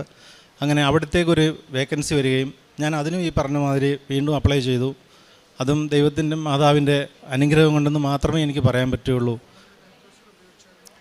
ഞാൻ ആ വിടുമ്പോൾ അവിടെ ഷോർട്ട് ലിസ്റ്റിൽ അവിടെയും ഞാൻ സെലക്റ്റായി. അവിടെ അതിലും ഞാൻ അവിടുത്തെ ഒരു പെർമനൻറ്റ് സ്റ്റാഫായിട്ട് പരിശുദ്ധ മാതാവിൻ്റെ കൃപയാൽ എനിക്കവിടെ സ്ഥിരമായിട്ട് ജോലി കിട്ടി. ഞാനിപ്പോൾ 1 വർഷമായിട്ട് അവിടെ സ്ഥിരമായിട്ട് NHSൽ ജോലി ചെയ്യുന്നു. ഞങ്ങളിവിടെ അവിടെയെന്നല്ല, എവിടെ പോയാലും ഞങ്ങൾ ഇവിടുത്തെ കൃപാസനത്തിലെ ഉടമ്പടി വസ്തുക്കളായ ഉപ്പും തേനും തൈലവും എല്ലാം ഉപയോഗിക്കാറുണ്ട്. അത് അനുദിന ജീവിതത്തിൽ ഞങ്ങൾ എന്നും ഉപയോഗിച്ചിട്ട് മാത്രമേ ഏതൊരു സ്ഥലത്തേക്കും ഏത് കാര്യത്തിന് പോയാലും ഞങ്ങൾ പുറത്ത് പോകാറുള്ളൂ. അങ്ങനെ ദൈവമാതാവിൻ്റെയും പരിശുദ്ധ തിരുകുമാരൻ്റെയും കൃപയാൽ എനിക്കവിടെ ജോലി ചെയ്യുവാനായിട്ട്, ഞാൻ മാത്രമേ ആ ഒരു കമ്മ്യൂണിറ്റി ഹോസ്പിറ്റലാണ്, അവിടെ ഞാൻ മാത്രമേ ഒരു ഓവർസീസായിട്ടുള്ളൂ, ബാക്കിയെല്ലാം ആ ഇംഗ്ലീഷുകാർ മാത്രമാണ്. അവരുടെ ആ ഹോസ്പിറ്റലിൻ്റെ ചരിത്രത്തിൽ ആദ്യമായിട്ടാണ് ഒരു ഓവർസീസിൽ നിന്ന് ഒരാളവിടെ സ്ഥിരമായിട്ടൊരു ജോലി ലഭിക്കുന്നത് തന്നെ. പിന്നെ അങ്ങനെ നിരവധിയായ അനുഭവങ്ങൾ എനിക്ക് ഞങ്ങൾക്ക് കിട്ടിയിട്ടുണ്ട് ഞങ്ങളുടെ ജീവിതത്തിൽ. അതുപോലെ തന്നെ ഡ്രൈവിംഗ് ലൈസൻസ് അവിടെ ലഭിക്കുക എന്നുള്ളത് വളരെ ഒരു ബുദ്ധിമുട്ടുള്ളൊരു കാര്യമാണ്. ഞാൻ 2-3 പ്രാവശ്യം ഞാൻ സൗദിയിൽ 24 വർഷം ഡ്രൈവ് ചെയ്തുകൊണ്ടിരുന്ന ആളാണ്. ഞാൻ വളരെ ഈസി ആയിട്ട് എനിക്ക് അവിടെ കിട്ടും. ഞാൻ വളരെ 1 വർഷം ഞാൻ നമ്മുടെ ഇന്ത്യൻ ലൈസൻസ് വെച്ച് വണ്ടി ഓടിക്കുമായിരുന്നു. അപ്പോൾ എനിക്ക് ഫസ്റ്റ് ചാൻസ് തന്നെ കിട്ടുമെന്നുള്ള എൻ്റെ കഴിവുകൊണ്ട് എനിക്ക് കിട്ടുമെന്ന് എനിക്കൊരു തോന്നലുണ്ടായിരുന്നു. ഞാൻ 3 പ്രാവശ്യം അറ്റംപ്റ്റ് ചെയ്തു, പക്ഷേ എനിക്ക് കിട്ടിയില്ല. അപ്പോൾ എനിക്ക് ഭയങ്കര വിഷമമുണ്ടായി, ഞാൻ ഇത്ര നന്നായിട്ട് ഡ്രൈവ് ചെയ്തിട്ട് എനിക്ക് പറ്റുന്നില്ലല്ലോ എന്നുള്ളത്. അപ്പം പിന്നെ 4-മത്തെ പ്രാവശ്യം വന്നപ്പം എനിക്കൊരു ലേഡിയാണ് എൻ്റെ ഇൻസ്ട്രക്ടറായിട്ട് വന്നത്. അപ്പോൾ എല്ലാവരും പറയുണ്ടായി, ലേഡി അവിടെ വന്നു കഴിഞ്ഞാൽ ലേഡി ഒരു മനുഷ്യർക്ക് അവിടെ ലൈസൻസ് കൊടുക്കുന്ന ഒരു ഇതല്ല. പക്ഷേ അന്ന് അവിചാരിതമായിട്ട് എൻ്റെ വൈഫും എൻ്റെ കൂടെ അന്ന് ഡ്രൈവിങ്ങിന് വരുന്ന സമയത്ത് വരികയുണ്ടായി. അപ്പം വൈഫിൻ്റെ മനസ്സിൽ ഇങ്ങനെ തോന്നിക്കുകയാണ്, മാതാവായിരിക്കും ഇന്ന് വരുന്നത്, ടെസ്റ്റിന് വരുന്നതെന്നൊരു തോന്നലുണ്ടായി. അതുപോലെ തന്നെ ആ ലേഡിയാണ് എനിക്ക് അന്ന് ഇൻസ്ട്രക്ടറായിട്ട് കിട്ടിയത്. ഞാൻ ആ അറ്റംപ്റ്റിൽ പാസ്സായി. അപ്പോൾ അവരെന്നോട് പറഞ്ഞുണ്ടായി, ഇത്രയും നീ നന്നായിട്ട് ഡ്രൈവ് ചെയ്യുന്ന നിനക്ക് പിന്നെ എന്താണ് ഇത്രയും നാളായിട്ട് ലൈസൻസ് കിട്ടാതെ പോയതെന്ന്. അപ്പം ഞാൻ പറയുകയാണ്, നമ്മുടെ കഴിവുകൊണ്ടല്ല, അമ്മ മാതാവിൻ്റെ അല്ലെങ്കിൽ പരിശുദ്ധ തിരുകുമാരൻ്റെ കൃപയുണ്ടെങ്കിൽ മാത്രമേ നമ്മുടെ ജീവിതത്തിൽ നമ്മുടെ കഴിവിനാൽ ഒന്നും നമുക്ക് നേടിയെടുക്കുവാൻ കഴിയുകയില്ല എന്ന് ഞാൻ നിങ്ങളുടെ എല്ലാവരോടും പറയുകയാണ്. നമ്മൾ എത്രമാത്രം ദൈവത്തോട് ആഴപ്പെട്ട് ജീവിക്കുന്നു, അത്രമാത്രം നമ്മളുടെ ജീവിതത്തിൽ നമ്മൾക്ക് ദൈവം വേണ്ട കൃപകൾ അല്ലെങ്കിൽ മാതാവിലൂടെ നമുക്ക് നേടിയെടുക്കാൻ സാധിക്കുമെന്ന് ഞാൻ ഈ അവസരം പറയുവാനായിട്ട് ആഗ്രഹിക്കുകയാണ്. കാരുണ്യപ്രവൃത്തിയും പ്രേക്ഷിത പ്രവർത്തനമൊക്കെ ജീവിത പങ്കാളിയെ പറ്റി. കാരുണ്യപ്രവൃത്തി പ്രേക്ഷിത പ്രവർത്തനമായിട്ട് ഞങ്ങൾക്ക് ഇവിടെ വരുമ്പം ഞങ്ങളെല്ലാവരും ഉടമ്പടിയിലുള്ള ഉടമ്പടി എന്ന് പറഞ്ഞാൽ ഇവന് 18 ജസ്റ്റ് വയസ്സായതേ ഉള്ളൂ. അതുകൊണ്ട് അവന് ഉടമ്പടി എടുത്തില്ല. അടുത്ത വർഷം എടുക്കണം എന്നുള്ള ആഗ്രഹത്തോടെ ഇരിക്കുന്നു. പിന്നെ ഞങ്ങൾക്കൊരു മോളുണ്ട്, അവൾ ജോലി ചെയ്യുവാണ്, BSc നേഴ്സിംഗ് കഴിഞ്ഞിട്ട്. അപ്പം അതുകൊണ്ട് വരാൻ പറ്റിയില്ല. പക്ഷേ മോളും പഠനം കഴിഞ്ഞ ഉടനെ തന്നെ ഉടമ്പടി എടുത്തു. അങ്ങനെ ഞങ്ങൾ 3 പേര് ഉടമ്പടിയിലുണ്ട്. പിന്നെ ഇവനും കഴിവുള്ള സമയത്തൊക്കെ ഞങ്ങൾ രാവിലെയൊക്കെ പ്രാർത്ഥിക്കുമ്പോഴൊക്കെ ഞങ്ങളുടെ ഒപ്പം വരികയും എടുക്കുകയും ഒക്കെ പ്രാർത്ഥിക്കാറുണ്ട്. പിന്നെ പ്രേക്ഷിത പ്രവർത്തനം പത്രം ഇവിടെ കിട്ടുമ്പോഴൊക്കെ വരുന്ന സമയത്ത് എല്ലാ വർഷവും വരുമ്പോൾ ഉടമ്പടി എടുക്കുമ്പം കിട്ടുന്ന പത്രങ്ങൾ ഞങ്ങൾ പല സ്ഥലങ്ങളിലായിട്ട് പോകുമ്പം പലയിടത്തായിട്ട് പലർക്കായിട്ടാണ് അത് കൊടുക്കാറുണ്ട്. അതുപോലെ തന്നെ ഞങ്ങൾ എല്ലാ യൂട്യൂബിൽ അച്ഛൻ്റെ എല്ലാ ധ്യാനവും അതുപോലെ സാക്ഷ്യങ്ങളും ഞങ്ങൾ ഫുൾ ടൈം വേറെ ഒന്നും കാണാറില്ല. നേരത്തെയൊക്കെ നമ്മൾ സീരിയൽ അങ്ങനെയൊക്കെ കാണാനായിട്ട് വലിയ താല്പര്യമായിരുന്നു. പക്ഷേ ഈ ഉടമ്പടി എടുത്തതിന് ശേഷം അങ്ങനെയുള്ള ഒന്നും തന്നെ കാണാറില്ല. ഞങ്ങൾ 2 പേരും എല്ലായ്പ്പോഴും തന്നെ നമ്മൾ ഏത് ജോലി അടുക്കളയിൽ ജോലി ചെയ്യുവാണെങ്കിലും അല്ലാത്ത സമയത്തും നമ്മുടെ ജോലി സ്ഥലങ്ങളിലേക്ക് പോകുന്ന സമയത്തൊക്കെ ആണെങ്കിലും ഞങ്ങൾ എല്ലായ്പ്പോഴും തന്നെ സാക്ഷ്യങ്ങൾ കേൾക്കുകയും അങ്ങനെയൊക്കെ ഒരു ജീവിതത്തിലേക്ക് ഞങ്ങൾക്ക് ആത്മീയമായിട്ട് വളരെയധികം വളരാൻ സാധിച്ചു. അതുപോലെ കുർബാനയൊക്കെ എപ്പോഴും ഞങ്ങൾ പോകുന്ന ആഴ്ചയിലൊക്കെ 3 പ്രാവശ്യം 4 പ്രാവശ്യമൊക്കെ ഉണ്ടായിരിക്കും. അപ്പോൾ ഞങ്ങൾക്ക് സാധിക്കുന്നിടത്തോളം ഞങ്ങളുടെ ജോലി സമയം അനുസരിച്ച് ഞങ്ങൾ കുർബാനയ്ക്ക് കൂടുകയും അങ്ങനെയൊക്കെ ചെയ്യാറുണ്ട്. പിന്നെ കാരുണ്യപ്രവൃത്തിയായിട്ടെന്ന് പറഞ്ഞാൽ ഇവിടെ വന്ന് ചെയ്യാൻ സാധിച്ചില്ലെങ്കിലും ഞങ്ങൾ എല്ലാ മാസവും തന്നെ ഞങ്ങളുടേതായ ശമ്പളത്തിൽ നിന്ന് കിട്ടുന്നതിൻ്റെ ഓഹരിയെ ഇവിടെ വീട്ടിലുള്ളവരുടെ കയ്യിൽ അയച്ചു കൊടുക്കുകയോ അല്ലെങ്കിൽ നമ്മൾ ഫേസ്ബുക്കിലൊക്കെ ഓരോരുത്തരുടെ കാണാറുണ്ടല്ലോ ഇങ്ങനെ അസുഖമാണ് അങ്ങനെയൊക്കെ പറയുന്നത്, അങ്ങനെ അയച്ചു കൊടുക്കാറുണ്ട്. പിന്നെ അനാഥാലയങ്ങളിൽ ഭക്ഷണം കൊടുക്കണം എന്നൊക്കെ പറഞ്ഞ് വീട്ടുകാരെ ഏൽപ്പിക്കാറുണ്ട്. അങ്ങനെയൊക്കെ പോകുന്നു. പിന്നെ ഞങ്ങൾക്ക് ആത്മീയമായിട്ട് ഒത്തിരി വളരാൻ സാധിച്ചെന്നുള്ളതാണ്. ഇപ്പോൾ എന്തെങ്കിലും വന്നു കഴിഞ്ഞാൽ തന്നെ ഞങ്ങൾക്ക് മനസ്സിനൊരു ധൈര്യമാണ്. അത് മാതാവ് നമ്മുടെ എല്ലാ കാര്യവും നടത്തിത്തരും. ഞാൻ ഇവിടെ നിന്ന് UK പോകുന്നതിന് മുൻപ് ഇവിടെ വന്ന് സാക്ഷ്യം പറഞ്ഞ ആളാണ്. അപ്പോൾ എനിക്ക് കിട്ടിയൊരു വചനമാണ്, നിനക്ക് അപ്രാപ്യമായ പാറയിൽ നിന്നെ കയറ്റി നിർത്തും. അതുതന്നെയാണ് ഇന്നും എൻ്റെ ജീവിതത്തിൽ ദൈവം എന്നെ നടത്തിക്കൊണ്ടുപോകുന്ന ഓരോ വഴികളിലും ദൈവത്തിൻ്റെ കരങ്ങൾ ഞങ്ങൾക്ക് എല്ലായ്പ്പോഴും കാണാൻ സാധിക്കുകയാണ്. അപ്പോൾ എന്തെങ്കിലും വന്നാലും ഞങ്ങൾക്കത് ദൈവം നന്മയ്ക്കായിട്ടായിരിക്കും വരുത്തുന്നത് എന്നുള്ള ഒരു ചിന്തയാണ് ഞങ്ങളുടെ ജീവിതത്തിലുള്ളത്. ഞങ്ങൾ കുഞ്ഞുങ്ങളും അങ്ങനെ തന്നെ ഞങ്ങളുടെ ഒരു ആത്മീയ ജീവിതം കണ്ട് അവർക്കും ഒരു ആത്മീയമായിട്ട് പ്രാർത്ഥിക്കാൻ ഞങ്ങളെല്ലായ്പ്പോഴും ഒരു കുടുംബ പ്രാർത്ഥന ചെല്ലാറുണ്ട്. അഥവാ കുടുംബ പ്രാർത്ഥനയ്ക്ക് അഥവാ സമയം കിട്ടിയ യാത്രയിലാണെങ്കിൽ പോലും എല്ലായ്പ്പോഴും കൊന്ത ചൊല്ലിക്കൊണ്ട് മാത്രമാണ് ഞങ്ങൾ പോകാറുള്ളത്. മറ്റുള്ള സംസാരങ്ങളൊക്കെ കഴിവതും ഒഴിവാക്കാറുണ്ട്. അങ്ങനെയൊക്കെ ഒത്തിരി ദൈവം ഞങ്ങളോട് അടുപ്പിച്ചു. അതുപോലെ ഞാനിവിടെ വന്നതിന് ശേഷം എൻ്റെ കുടുംബത്തിൽ തന്നെ എല്ലാവരും എൻ്റെ നാത്തുമാർ, ആങ്ങളമാർ അങ്ങനെയൊക്കെ ഇവിടെ വന്ന് ഉടമ്പടി ഒരു ജീവിതം ഉടമ്പടി എടുത്തവരാണ്. എൻ്റെ അനിയത്തി, അങ്ങനെ ഞങ്ങളുടെ കുടുംബത്തിലുള്ളവരൊക്കെ തന്നെ അങ്ങനെ ഞങ്ങളെ എല്ലാ വഴികളിലും ദൈവം തന്നാലാ ഞങ്ങളുടെ ജീവിതത്തിൽ ഒന്നുമില്ല എന്ന് ഞങ്ങൾ ഏറ്റുപറയുകയാണ്. ഇങ്ങനെ ഉടമ്പടി ജീവിതം മുന്നോട്ട് നയിച്ചുകൊണ്ട് അത് മാത്രമാണ് ഞങ്ങളുടെ ഒരു ശക്തി. ഉടമ്പടി ഇല്ലെങ്കിൽ ഞങ്ങൾക്കൊന്നുമില്ല. ഞങ്ങൾ എവിടെ പോയാലും ഞാൻ ഈവൻ ഡ്യൂട്ടിക്ക് കയറുമ്പോൾ ഞങ്ങളുടെ ബാഗിൽ അല്ലെങ്കിൽ ഞങ്ങളുടെ വണ്ടിയിൽ എപ്പോഴും ഇവിടുത്തെ ഉപ്പ് കാണും. ഇറങ്ങുമ്പം തൈലം പുരട്ടിയിട്ട് മാത്രമേ എവിടെ പോയാലും ഞങ്ങൾ പോവുകയുള്ളൂ. ആ ഉടമ്പടി ഉപ്പ് ഞങ്ങൾ വണ്ടിക്കകത്ത് പ്രാർത്ഥിച്ച മാതാവിൻ്റെ ഈ കാശുരൂപം പിടിച്ച് ആദ്യം തന്നെ ഞങ്ങൾ പ്രാർത്ഥിക്കും. എത്രയും ദയുള്ള മാതാവ് അല്ലെങ്കിൽ അമ്മ പരിശുദ്ധമ്മ പ്രത്യക്ഷീണത്തിൻ്റെ പ്രാർത്ഥിച്ചിട്ട് മാത്രമേ ഞങ്ങൾ വണ്ടി തന്നെ എടുക്കാറുള്ളൂ.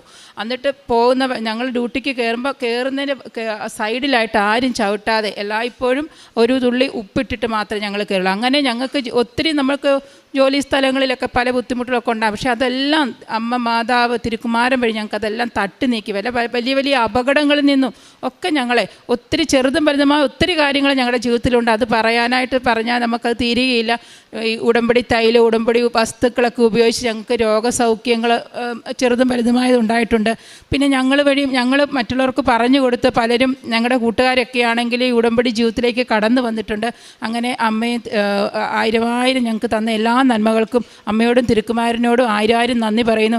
ഇനിയും ഞങ്ങൾ എന്നും ഈ ഉടമ്പടി ജീവിതം മാത്രമായിരിക്കും ഞങ്ങളുടെ ജീവിതമെന്ന് ഞങ്ങൾ അമ്മയുടെയും തിരുക്കുമാരൻ്റെയും മുന്നിൽ നിന്ന് ഞങ്ങൾ പ്രാർത്ഥിച്ചുകൊണ്ട് പറയുന്നു. എഫേസസ് 3:20-21 നമ്മിൽ പ്രവർത്തിക്കുന്ന ശക്തിയാൽ നാം ചോദിക്കുന്നതിലും ആഗ്രഹിക്കുന്നതിലും വളരെ കൂടുതൽ ചെയ്തു തരുവാൻ കഴിയുന്ന അവിടുത്തേക്ക് കോടാനുകൂടി നന്ദി. ഞാൻ 2022 ആദ്യമായിട്ട് ഓൺലൈൻ ഉടമ്പടി എടുക്കുന്നത്. എൻ്റെ വൈഫ് ഓൺലൈൻ ഉടമ്പടി എടുത്ത് പ്രാർത്ഥിക്കുന്നത് കണ്ടാണ് ഞാൻ ഉടമ്പടിയിലേക്ക് തന്നെ വരുന്നത്. 2022 മുന്നേ ഞാൻ പ്രാർത്ഥനയും കാര്യങ്ങളിലും ബാക്കി പള്ളിയിൽ പോക്കും അങ്ങനെ ഒരു കാര്യങ്ങളിലും ഇടപെടാത്ത ഒരു വ്യക്തിയായിരുന്നു. 2022 എനിക്ക് പെട്ടെന്ന് എൻ്റെ ജോലി നഷ്ടപ്പെട്ടു. ജോലി നഷ്ടപ്പെട്ടതിൽ ഞാൻ എല്ലാ ദിവസവും ജോബുകൾ അപ്ലൈ ചെയ്യുന്നു. ഒരു ജോബും എനിക്ക് കിട്ടിയില്ല. ഓൾമോസ്റ്റ് ഒരു 10 മാസം വരെ എനിക്ക് ജോലിയൊന്നും കിട്ടിയില്ല. ഞാൻ ഉടമ്പടിയിൽ എല്ലാ കാര്യങ്ങളും എൻ്റെ ഭാര്യയോട് ചേർന്ന് എല്ലാം പാലിക്കുമായിരുന്നു.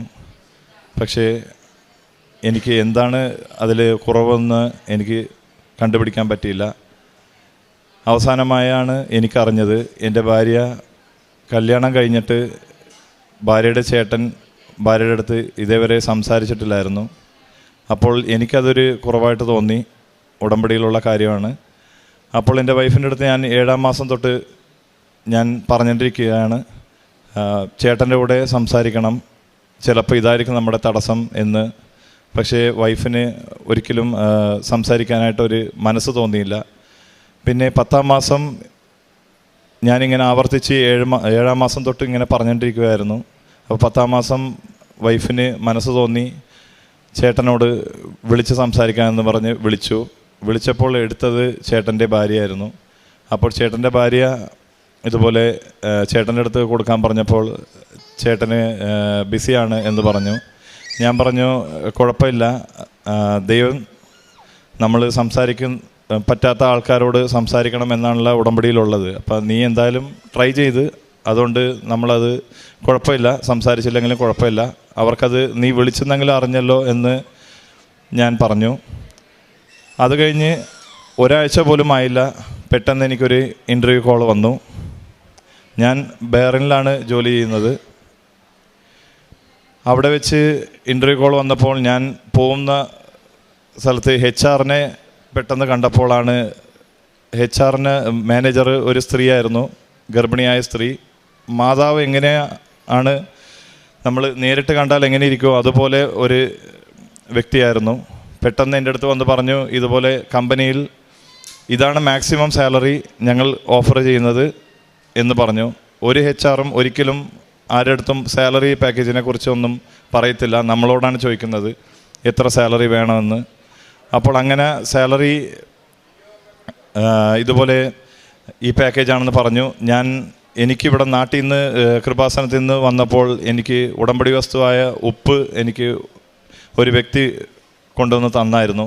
അപ്പോൾ ഞാനത് ഫയലിൽ അത് ഉടമ്പടി ഉപ്പിട്ടിട്ടാണ് ഇൻ്റർവ്യൂ അറ്റൻഡ് ചെയ്തത്, എൻ്റെ റെസ്യൂമിലൊക്കെ.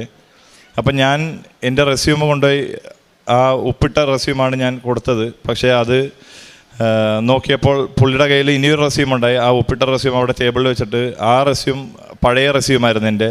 അതിൽ വളരെ അത്രയും എക്സ്പീരിയൻസും കാര്യങ്ങളും ഞാൻ കറക്റ്റായിട്ട് മെൻഷൻ ചെയ്യാത്ത ഒരു നോർമൽ CV ആയിരുന്നു. പക്ഷേ പുള്ളി ചോദിച്ച 2 ചോദ്യങ്ങളാണ്, എപ്പോൾ ജോയിൻ ചെയ്യും, എത്ര ശമ്പളം വേണമെന്ന്. ശമ്പളം ഓൾറെഡി HR പറഞ്ഞുകൊണ്ട് ഞാൻ അത് തന്നെ പറഞ്ഞു. അത് പുള്ളി സമ്മതിക്കുകയും ചെയ്തു. അങ്ങനെ പെട്ടെന്നായിരുന്നു എനിക്ക് എല്ലാം സംഭവിച്ചത്. ഒരു ചെറിയ കാര്യത്തിൽ നമ്മൾ വിട്ടുപോയതിൽ പെട്ടെന്ന് എല്ലാം ശരിയായെന്നുള്ളൊരു ഫീലിംഗ് ആയി. പിന്നെ ഈ 10 മാസത്തിൽ ഞാൻ അവിടെ ഗൾഫിൽ എല്ലാവർക്കും അറിയാം, അവിടെ 1 മാസം റെൻറ്റ് കൊടുത്തില്ലെങ്കിലും നമുക്ക് അവിടുത്തെ അറബികളായാലും ഏറ്റവും കൂടുതൽ പ്രശ്നമാണ് നമുക്ക്. പക്ഷേ ഞാൻ 10 മാസമായിട്ട് റെൻ്റൊന്നും കൊടുത്തില്ല. അതിനു മുന്നേയും അങ്ങനെ ഇടയ്ക്കിടയ്ക്ക് പുള്ളി ചോദിക്കുമെന്നെങ്കിലും എനിക്ക് ആ റെൻറ്റ് എനിക്ക് ജോലിയില്ല എന്നുള്ളതുകൊണ്ട് പുള്ളി കുഴപ്പമില്ല എന്നുള്ള പോലത്തെ രീതിയിലാണ് പുള്ളി സംസാരിച്ചത്. അത്രയും ഹാർഷായിട്ട് ഒന്നും ബിഹേവ് ചെയ്തില്ല. പക്ഷേ എനിക്ക് ജോലി കിട്ടി എന്ന് അറിഞ്ഞപ്പോൾ പുള്ളി പറഞ്ഞ്, ഇനി ഇലക്ട്രിസിറ്റിയുടെ പേയ്മെൻറ്റ് ഞാൻ ചെയ്യത്തില്ല, നീ റെൻറ്റും കൊടുക്കുന്നില്ല, ഇലക്ട്രിസിറ്റിയുടെ ഞാനാണ് കൊടുക്കുന്നത്, അതുകൊണ്ട് ഞാൻ ഇലക്ട്രിസിറ്റി കട്ട് ചെയ്യുമെന്ന് പറഞ്ഞ് പെട്ടെന്നൊരു ജോലി കിട്ടി. പിറ്റേ ദിവസം തന്നെ എനിക്ക് ഇലക്ട്രിസിറ്റി അവിടെ കട്ട് ചെയ്തു. അവിടുത്തെ ഗൾഫിൻ്റെ ചൂടിൽ നിങ്ങൾക്കറിയാം, ഒരിക്കലും നമുക്ക് 1 മണിക്കൂർ പോലും നിൽക്കാൻ പറ്റില്ല. പക്ഷേ ഞങ്ങൾ ഒരാഴ്ച വീതം ഫുൾ ആൻഡ് ഫുള്ള് ഇലക്ട്രിസിറ്റി ഇല്ലാണ്ട് വെറുതെ മെഴുകുതിരി മാത്രം കത്തിച്ച് അങ്ങനെ ഞങ്ങൾ ഒരാഴ്ച കടന്നുപോയി.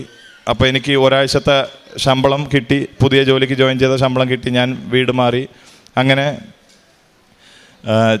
വേറെ വീട്ടിലേക്ക് താമസത്തിലേക്ക് പോയി. പിന്നെ ഞാൻ ഒരു ദിവസം പോലും കുർബാന മുടങ്ങാറില്ല. എല്ലാ ദിവസവും ഞങ്ങൾ കുർബാനക്ക് പോകാറുണ്ട്. അപ്പോൾ ഈ 10 മാസത്തിൽ എൻ്റെ ജോലി പോയതിൽ കുറേ കടബാധ്യതയിലേക്ക് ഉള്ളായി. കുറഞ്ഞതൊരു 25 ലക്ഷത്തിൻ്റെ അടുക്കെ കടബാധ്യതയിലേക്ക് ഞാൻ പോയി. പലിശയും എല്ലാം കൂടി പ്രശ്നങ്ങളിലേക്ക് ഞാൻ പോയി.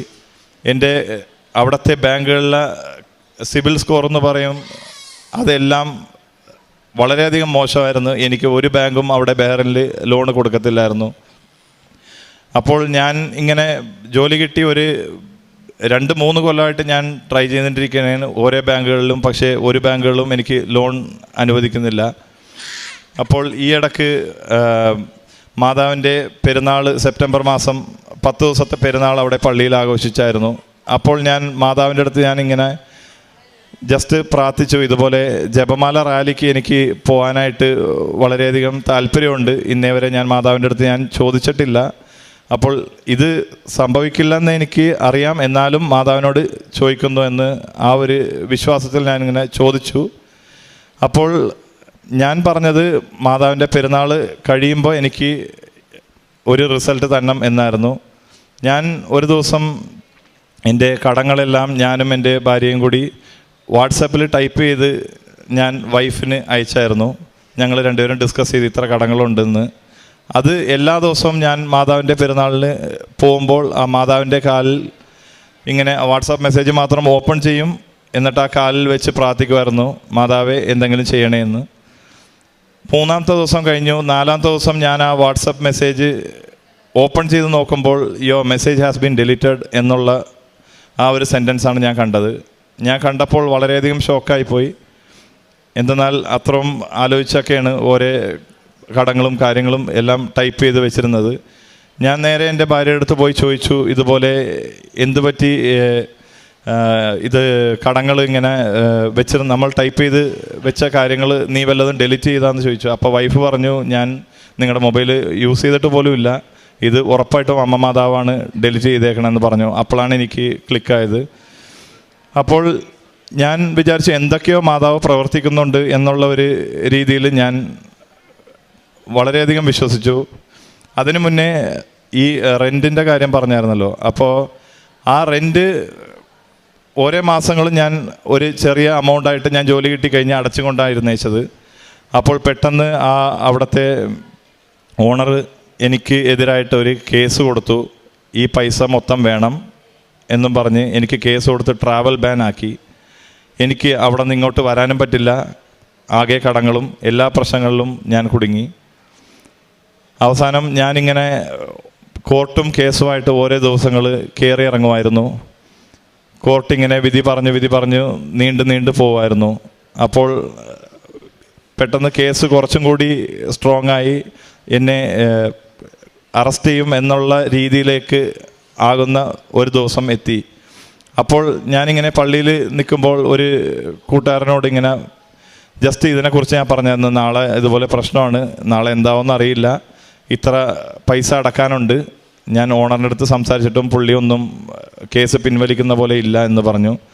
അപ്പോൾ പെട്ടെന്നാണ് ആ കൂട്ടുകാരൻ പറയുന്നത്, ഞാൻ ഇന്നൊരു ലോൺ എനിക്ക് പേഴ്സണലായിട്ട് ഞാൻ അപ്ലൈ ചെയ്തായിരുന്നു, അപ്പോൾ അത് നീ എന്തുകൊണ്ട് നേരത്തെ പറഞ്ഞില്ല, ഞാനത് ഓൾറെഡി സാങ്ഷനായി, ഇനി നാളെ എനിക്ക് അമൗണ്ട് കിട്ടും എന്നുള്ള രീതിയിലാണ് നിൽക്കണം, ഞാൻ വേണമെങ്കിൽ അവരോട് സംസാരിക്കാമെന്ന് പറഞ്ഞു.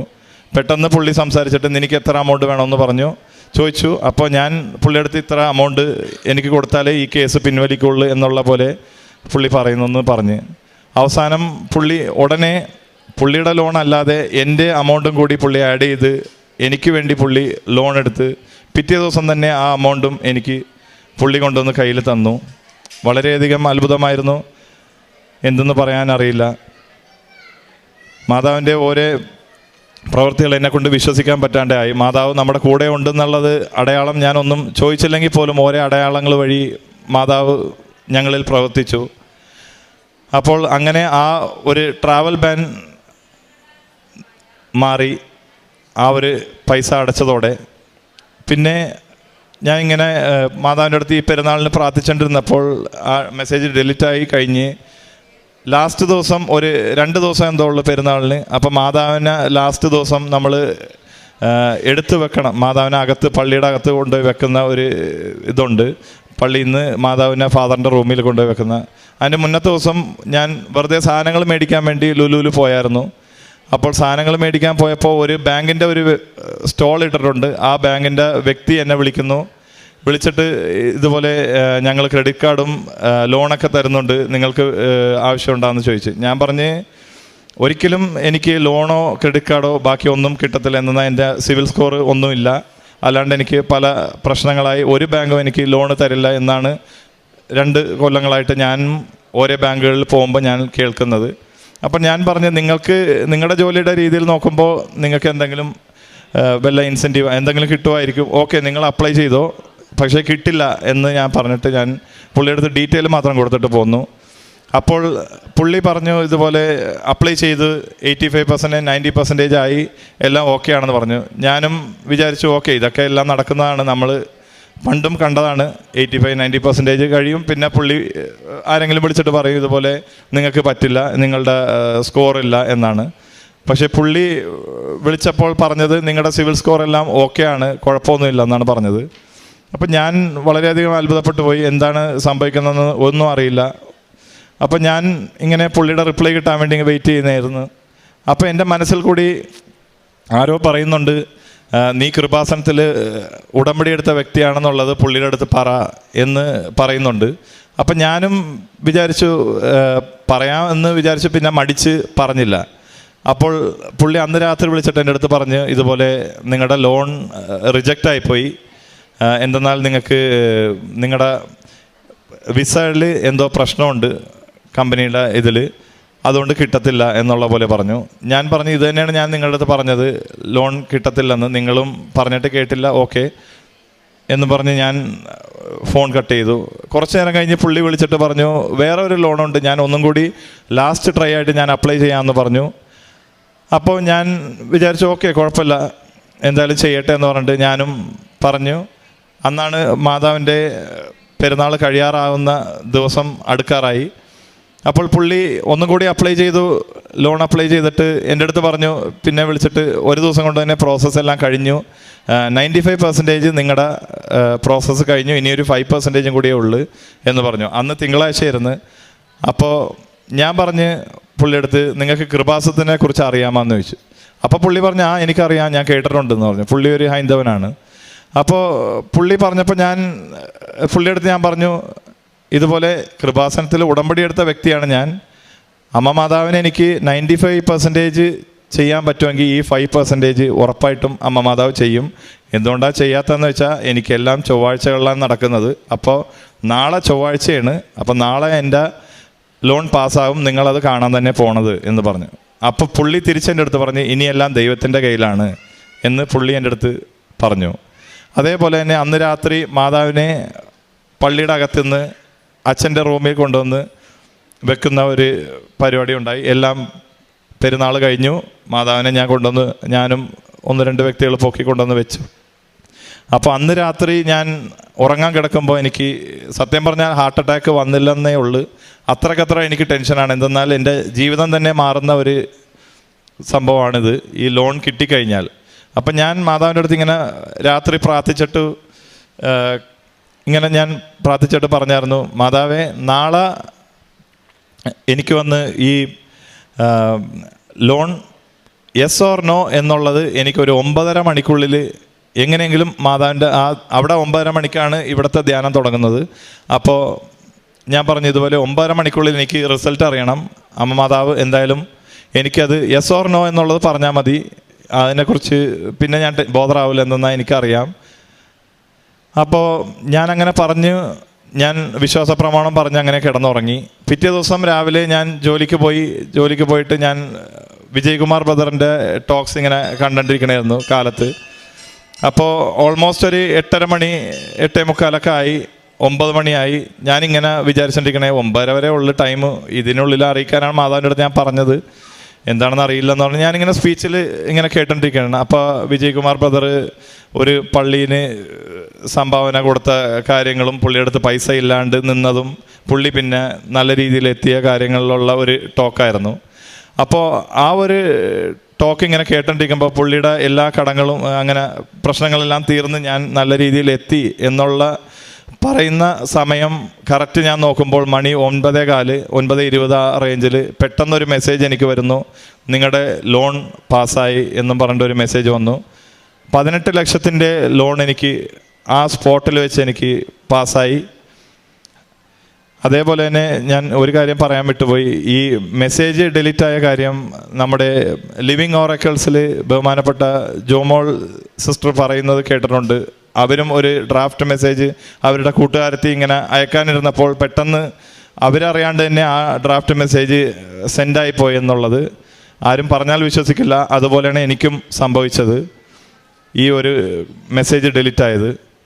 പിന്നെ അതുപോലെ ജപമാല റാലിയും ഇപ്പോൾ അതുവഴി എല്ലാ കടങ്ങളും ഞാൻ ആ ചൊവ്വാഴ്ച വെച്ച് തന്നെ ആ കിട്ടിയ പൈസ അപ്പം തന്നെ ഞാൻ എല്ലാ കടങ്ങളും മാക്സിമം എന്നെ കൊണ്ട് പറ്റുന്ന രീതിയിൽ ഞാൻ എല്ലാം വീട്ടി.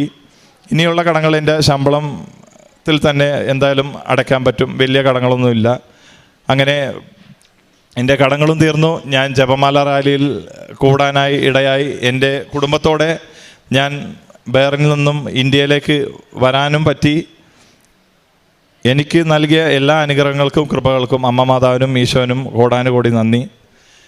ഞാൻ കാരുണ്യ പ്രവൃത്തികളെന്ന് പറയാനായിട്ട് അവിടുത്തെ ഹോസ്പിറ്റലുകളിൽ ഞങ്ങൾ വിസിറ്റിന് പോകാറുണ്ട് ആഴ്ചയ്ക്ക് അവിടുത്തെ ഗവൺമെൻറ് ഹോസ്പിറ്റലിൽ. അപ്പോൾ ഓരോ പേഷ്യൻസിനെയും കാണും. നമ്മൾ കാണുമ്പോൾ ആ പേഷ്യൻസിന് ചിലപ്പോൾ അവർക്ക് നാട്ടിൽ പോകാനായിട്ട് പൈസ ഉണ്ടാവില്ല, അല്ലെങ്കിൽ മരുന്നിന് പൈസ ഉണ്ടാവില്ല, ഫുഡ് ഉണ്ടാവില്ല, അങ്ങനത്തെ പ്രശ്നങ്ങളൊക്കെ ഉണ്ടാകാറുണ്ട്. അപ്പോൾ അതിന് ഞങ്ങൾ സഹായിക്കാറുണ്ട്. ഇപ്പോൾ ടിക്കറ്റ് ഇടണമെങ്കിൽ ടിക്കറ്റ് ഇട്ട് കൊടുക്കാറുണ്ട്, ഫുഡ് കൊടുക്കാറുണ്ട്. പിന്നെ പത്രവിതരണം അതുപോലെ തന്നെ ഞങ്ങൾ ഹോസ്പിറ്റലിൽ പോകുമ്പോഴാണ് ചെയ്യാറ്. എന്തെന്നാൽ അവിടുത്തെ പള്ളിയിൽ അലൗഡല്ല. പള്ളിയിൽ പത്രവിതരണം കുറേ ആൾക്കാർ വന്ന് പത്രങ്ങൾ വെക്കുന്നതുകൊണ്ട് അവർ അലോ ചെയ്യുന്നില്ല. പിന്നെ അതേപോലെ തന്നെ ഭക്ഷണം ഞാൻ എല്ലാ ബുധനാഴ്ചയും ഉപവാസം എടുക്കാറുണ്ട്. അപ്പോൾ ആ ബുധനാഴ്ച 5 പേർക്കുള്ള ഭക്ഷണം അവിടെ വെച്ച് തന്നെ പാവപ്പെട്ടവർക്ക്, ഈ നമ്മുടെ ബഹ്റിനിൽ കാണുന്ന ഓരോ പാവപ്പെട്ട ആൾക്കാർക്ക് ഞാൻ വണ്ടിയിൽ പോയി കൊടുക്കാറുണ്ട്.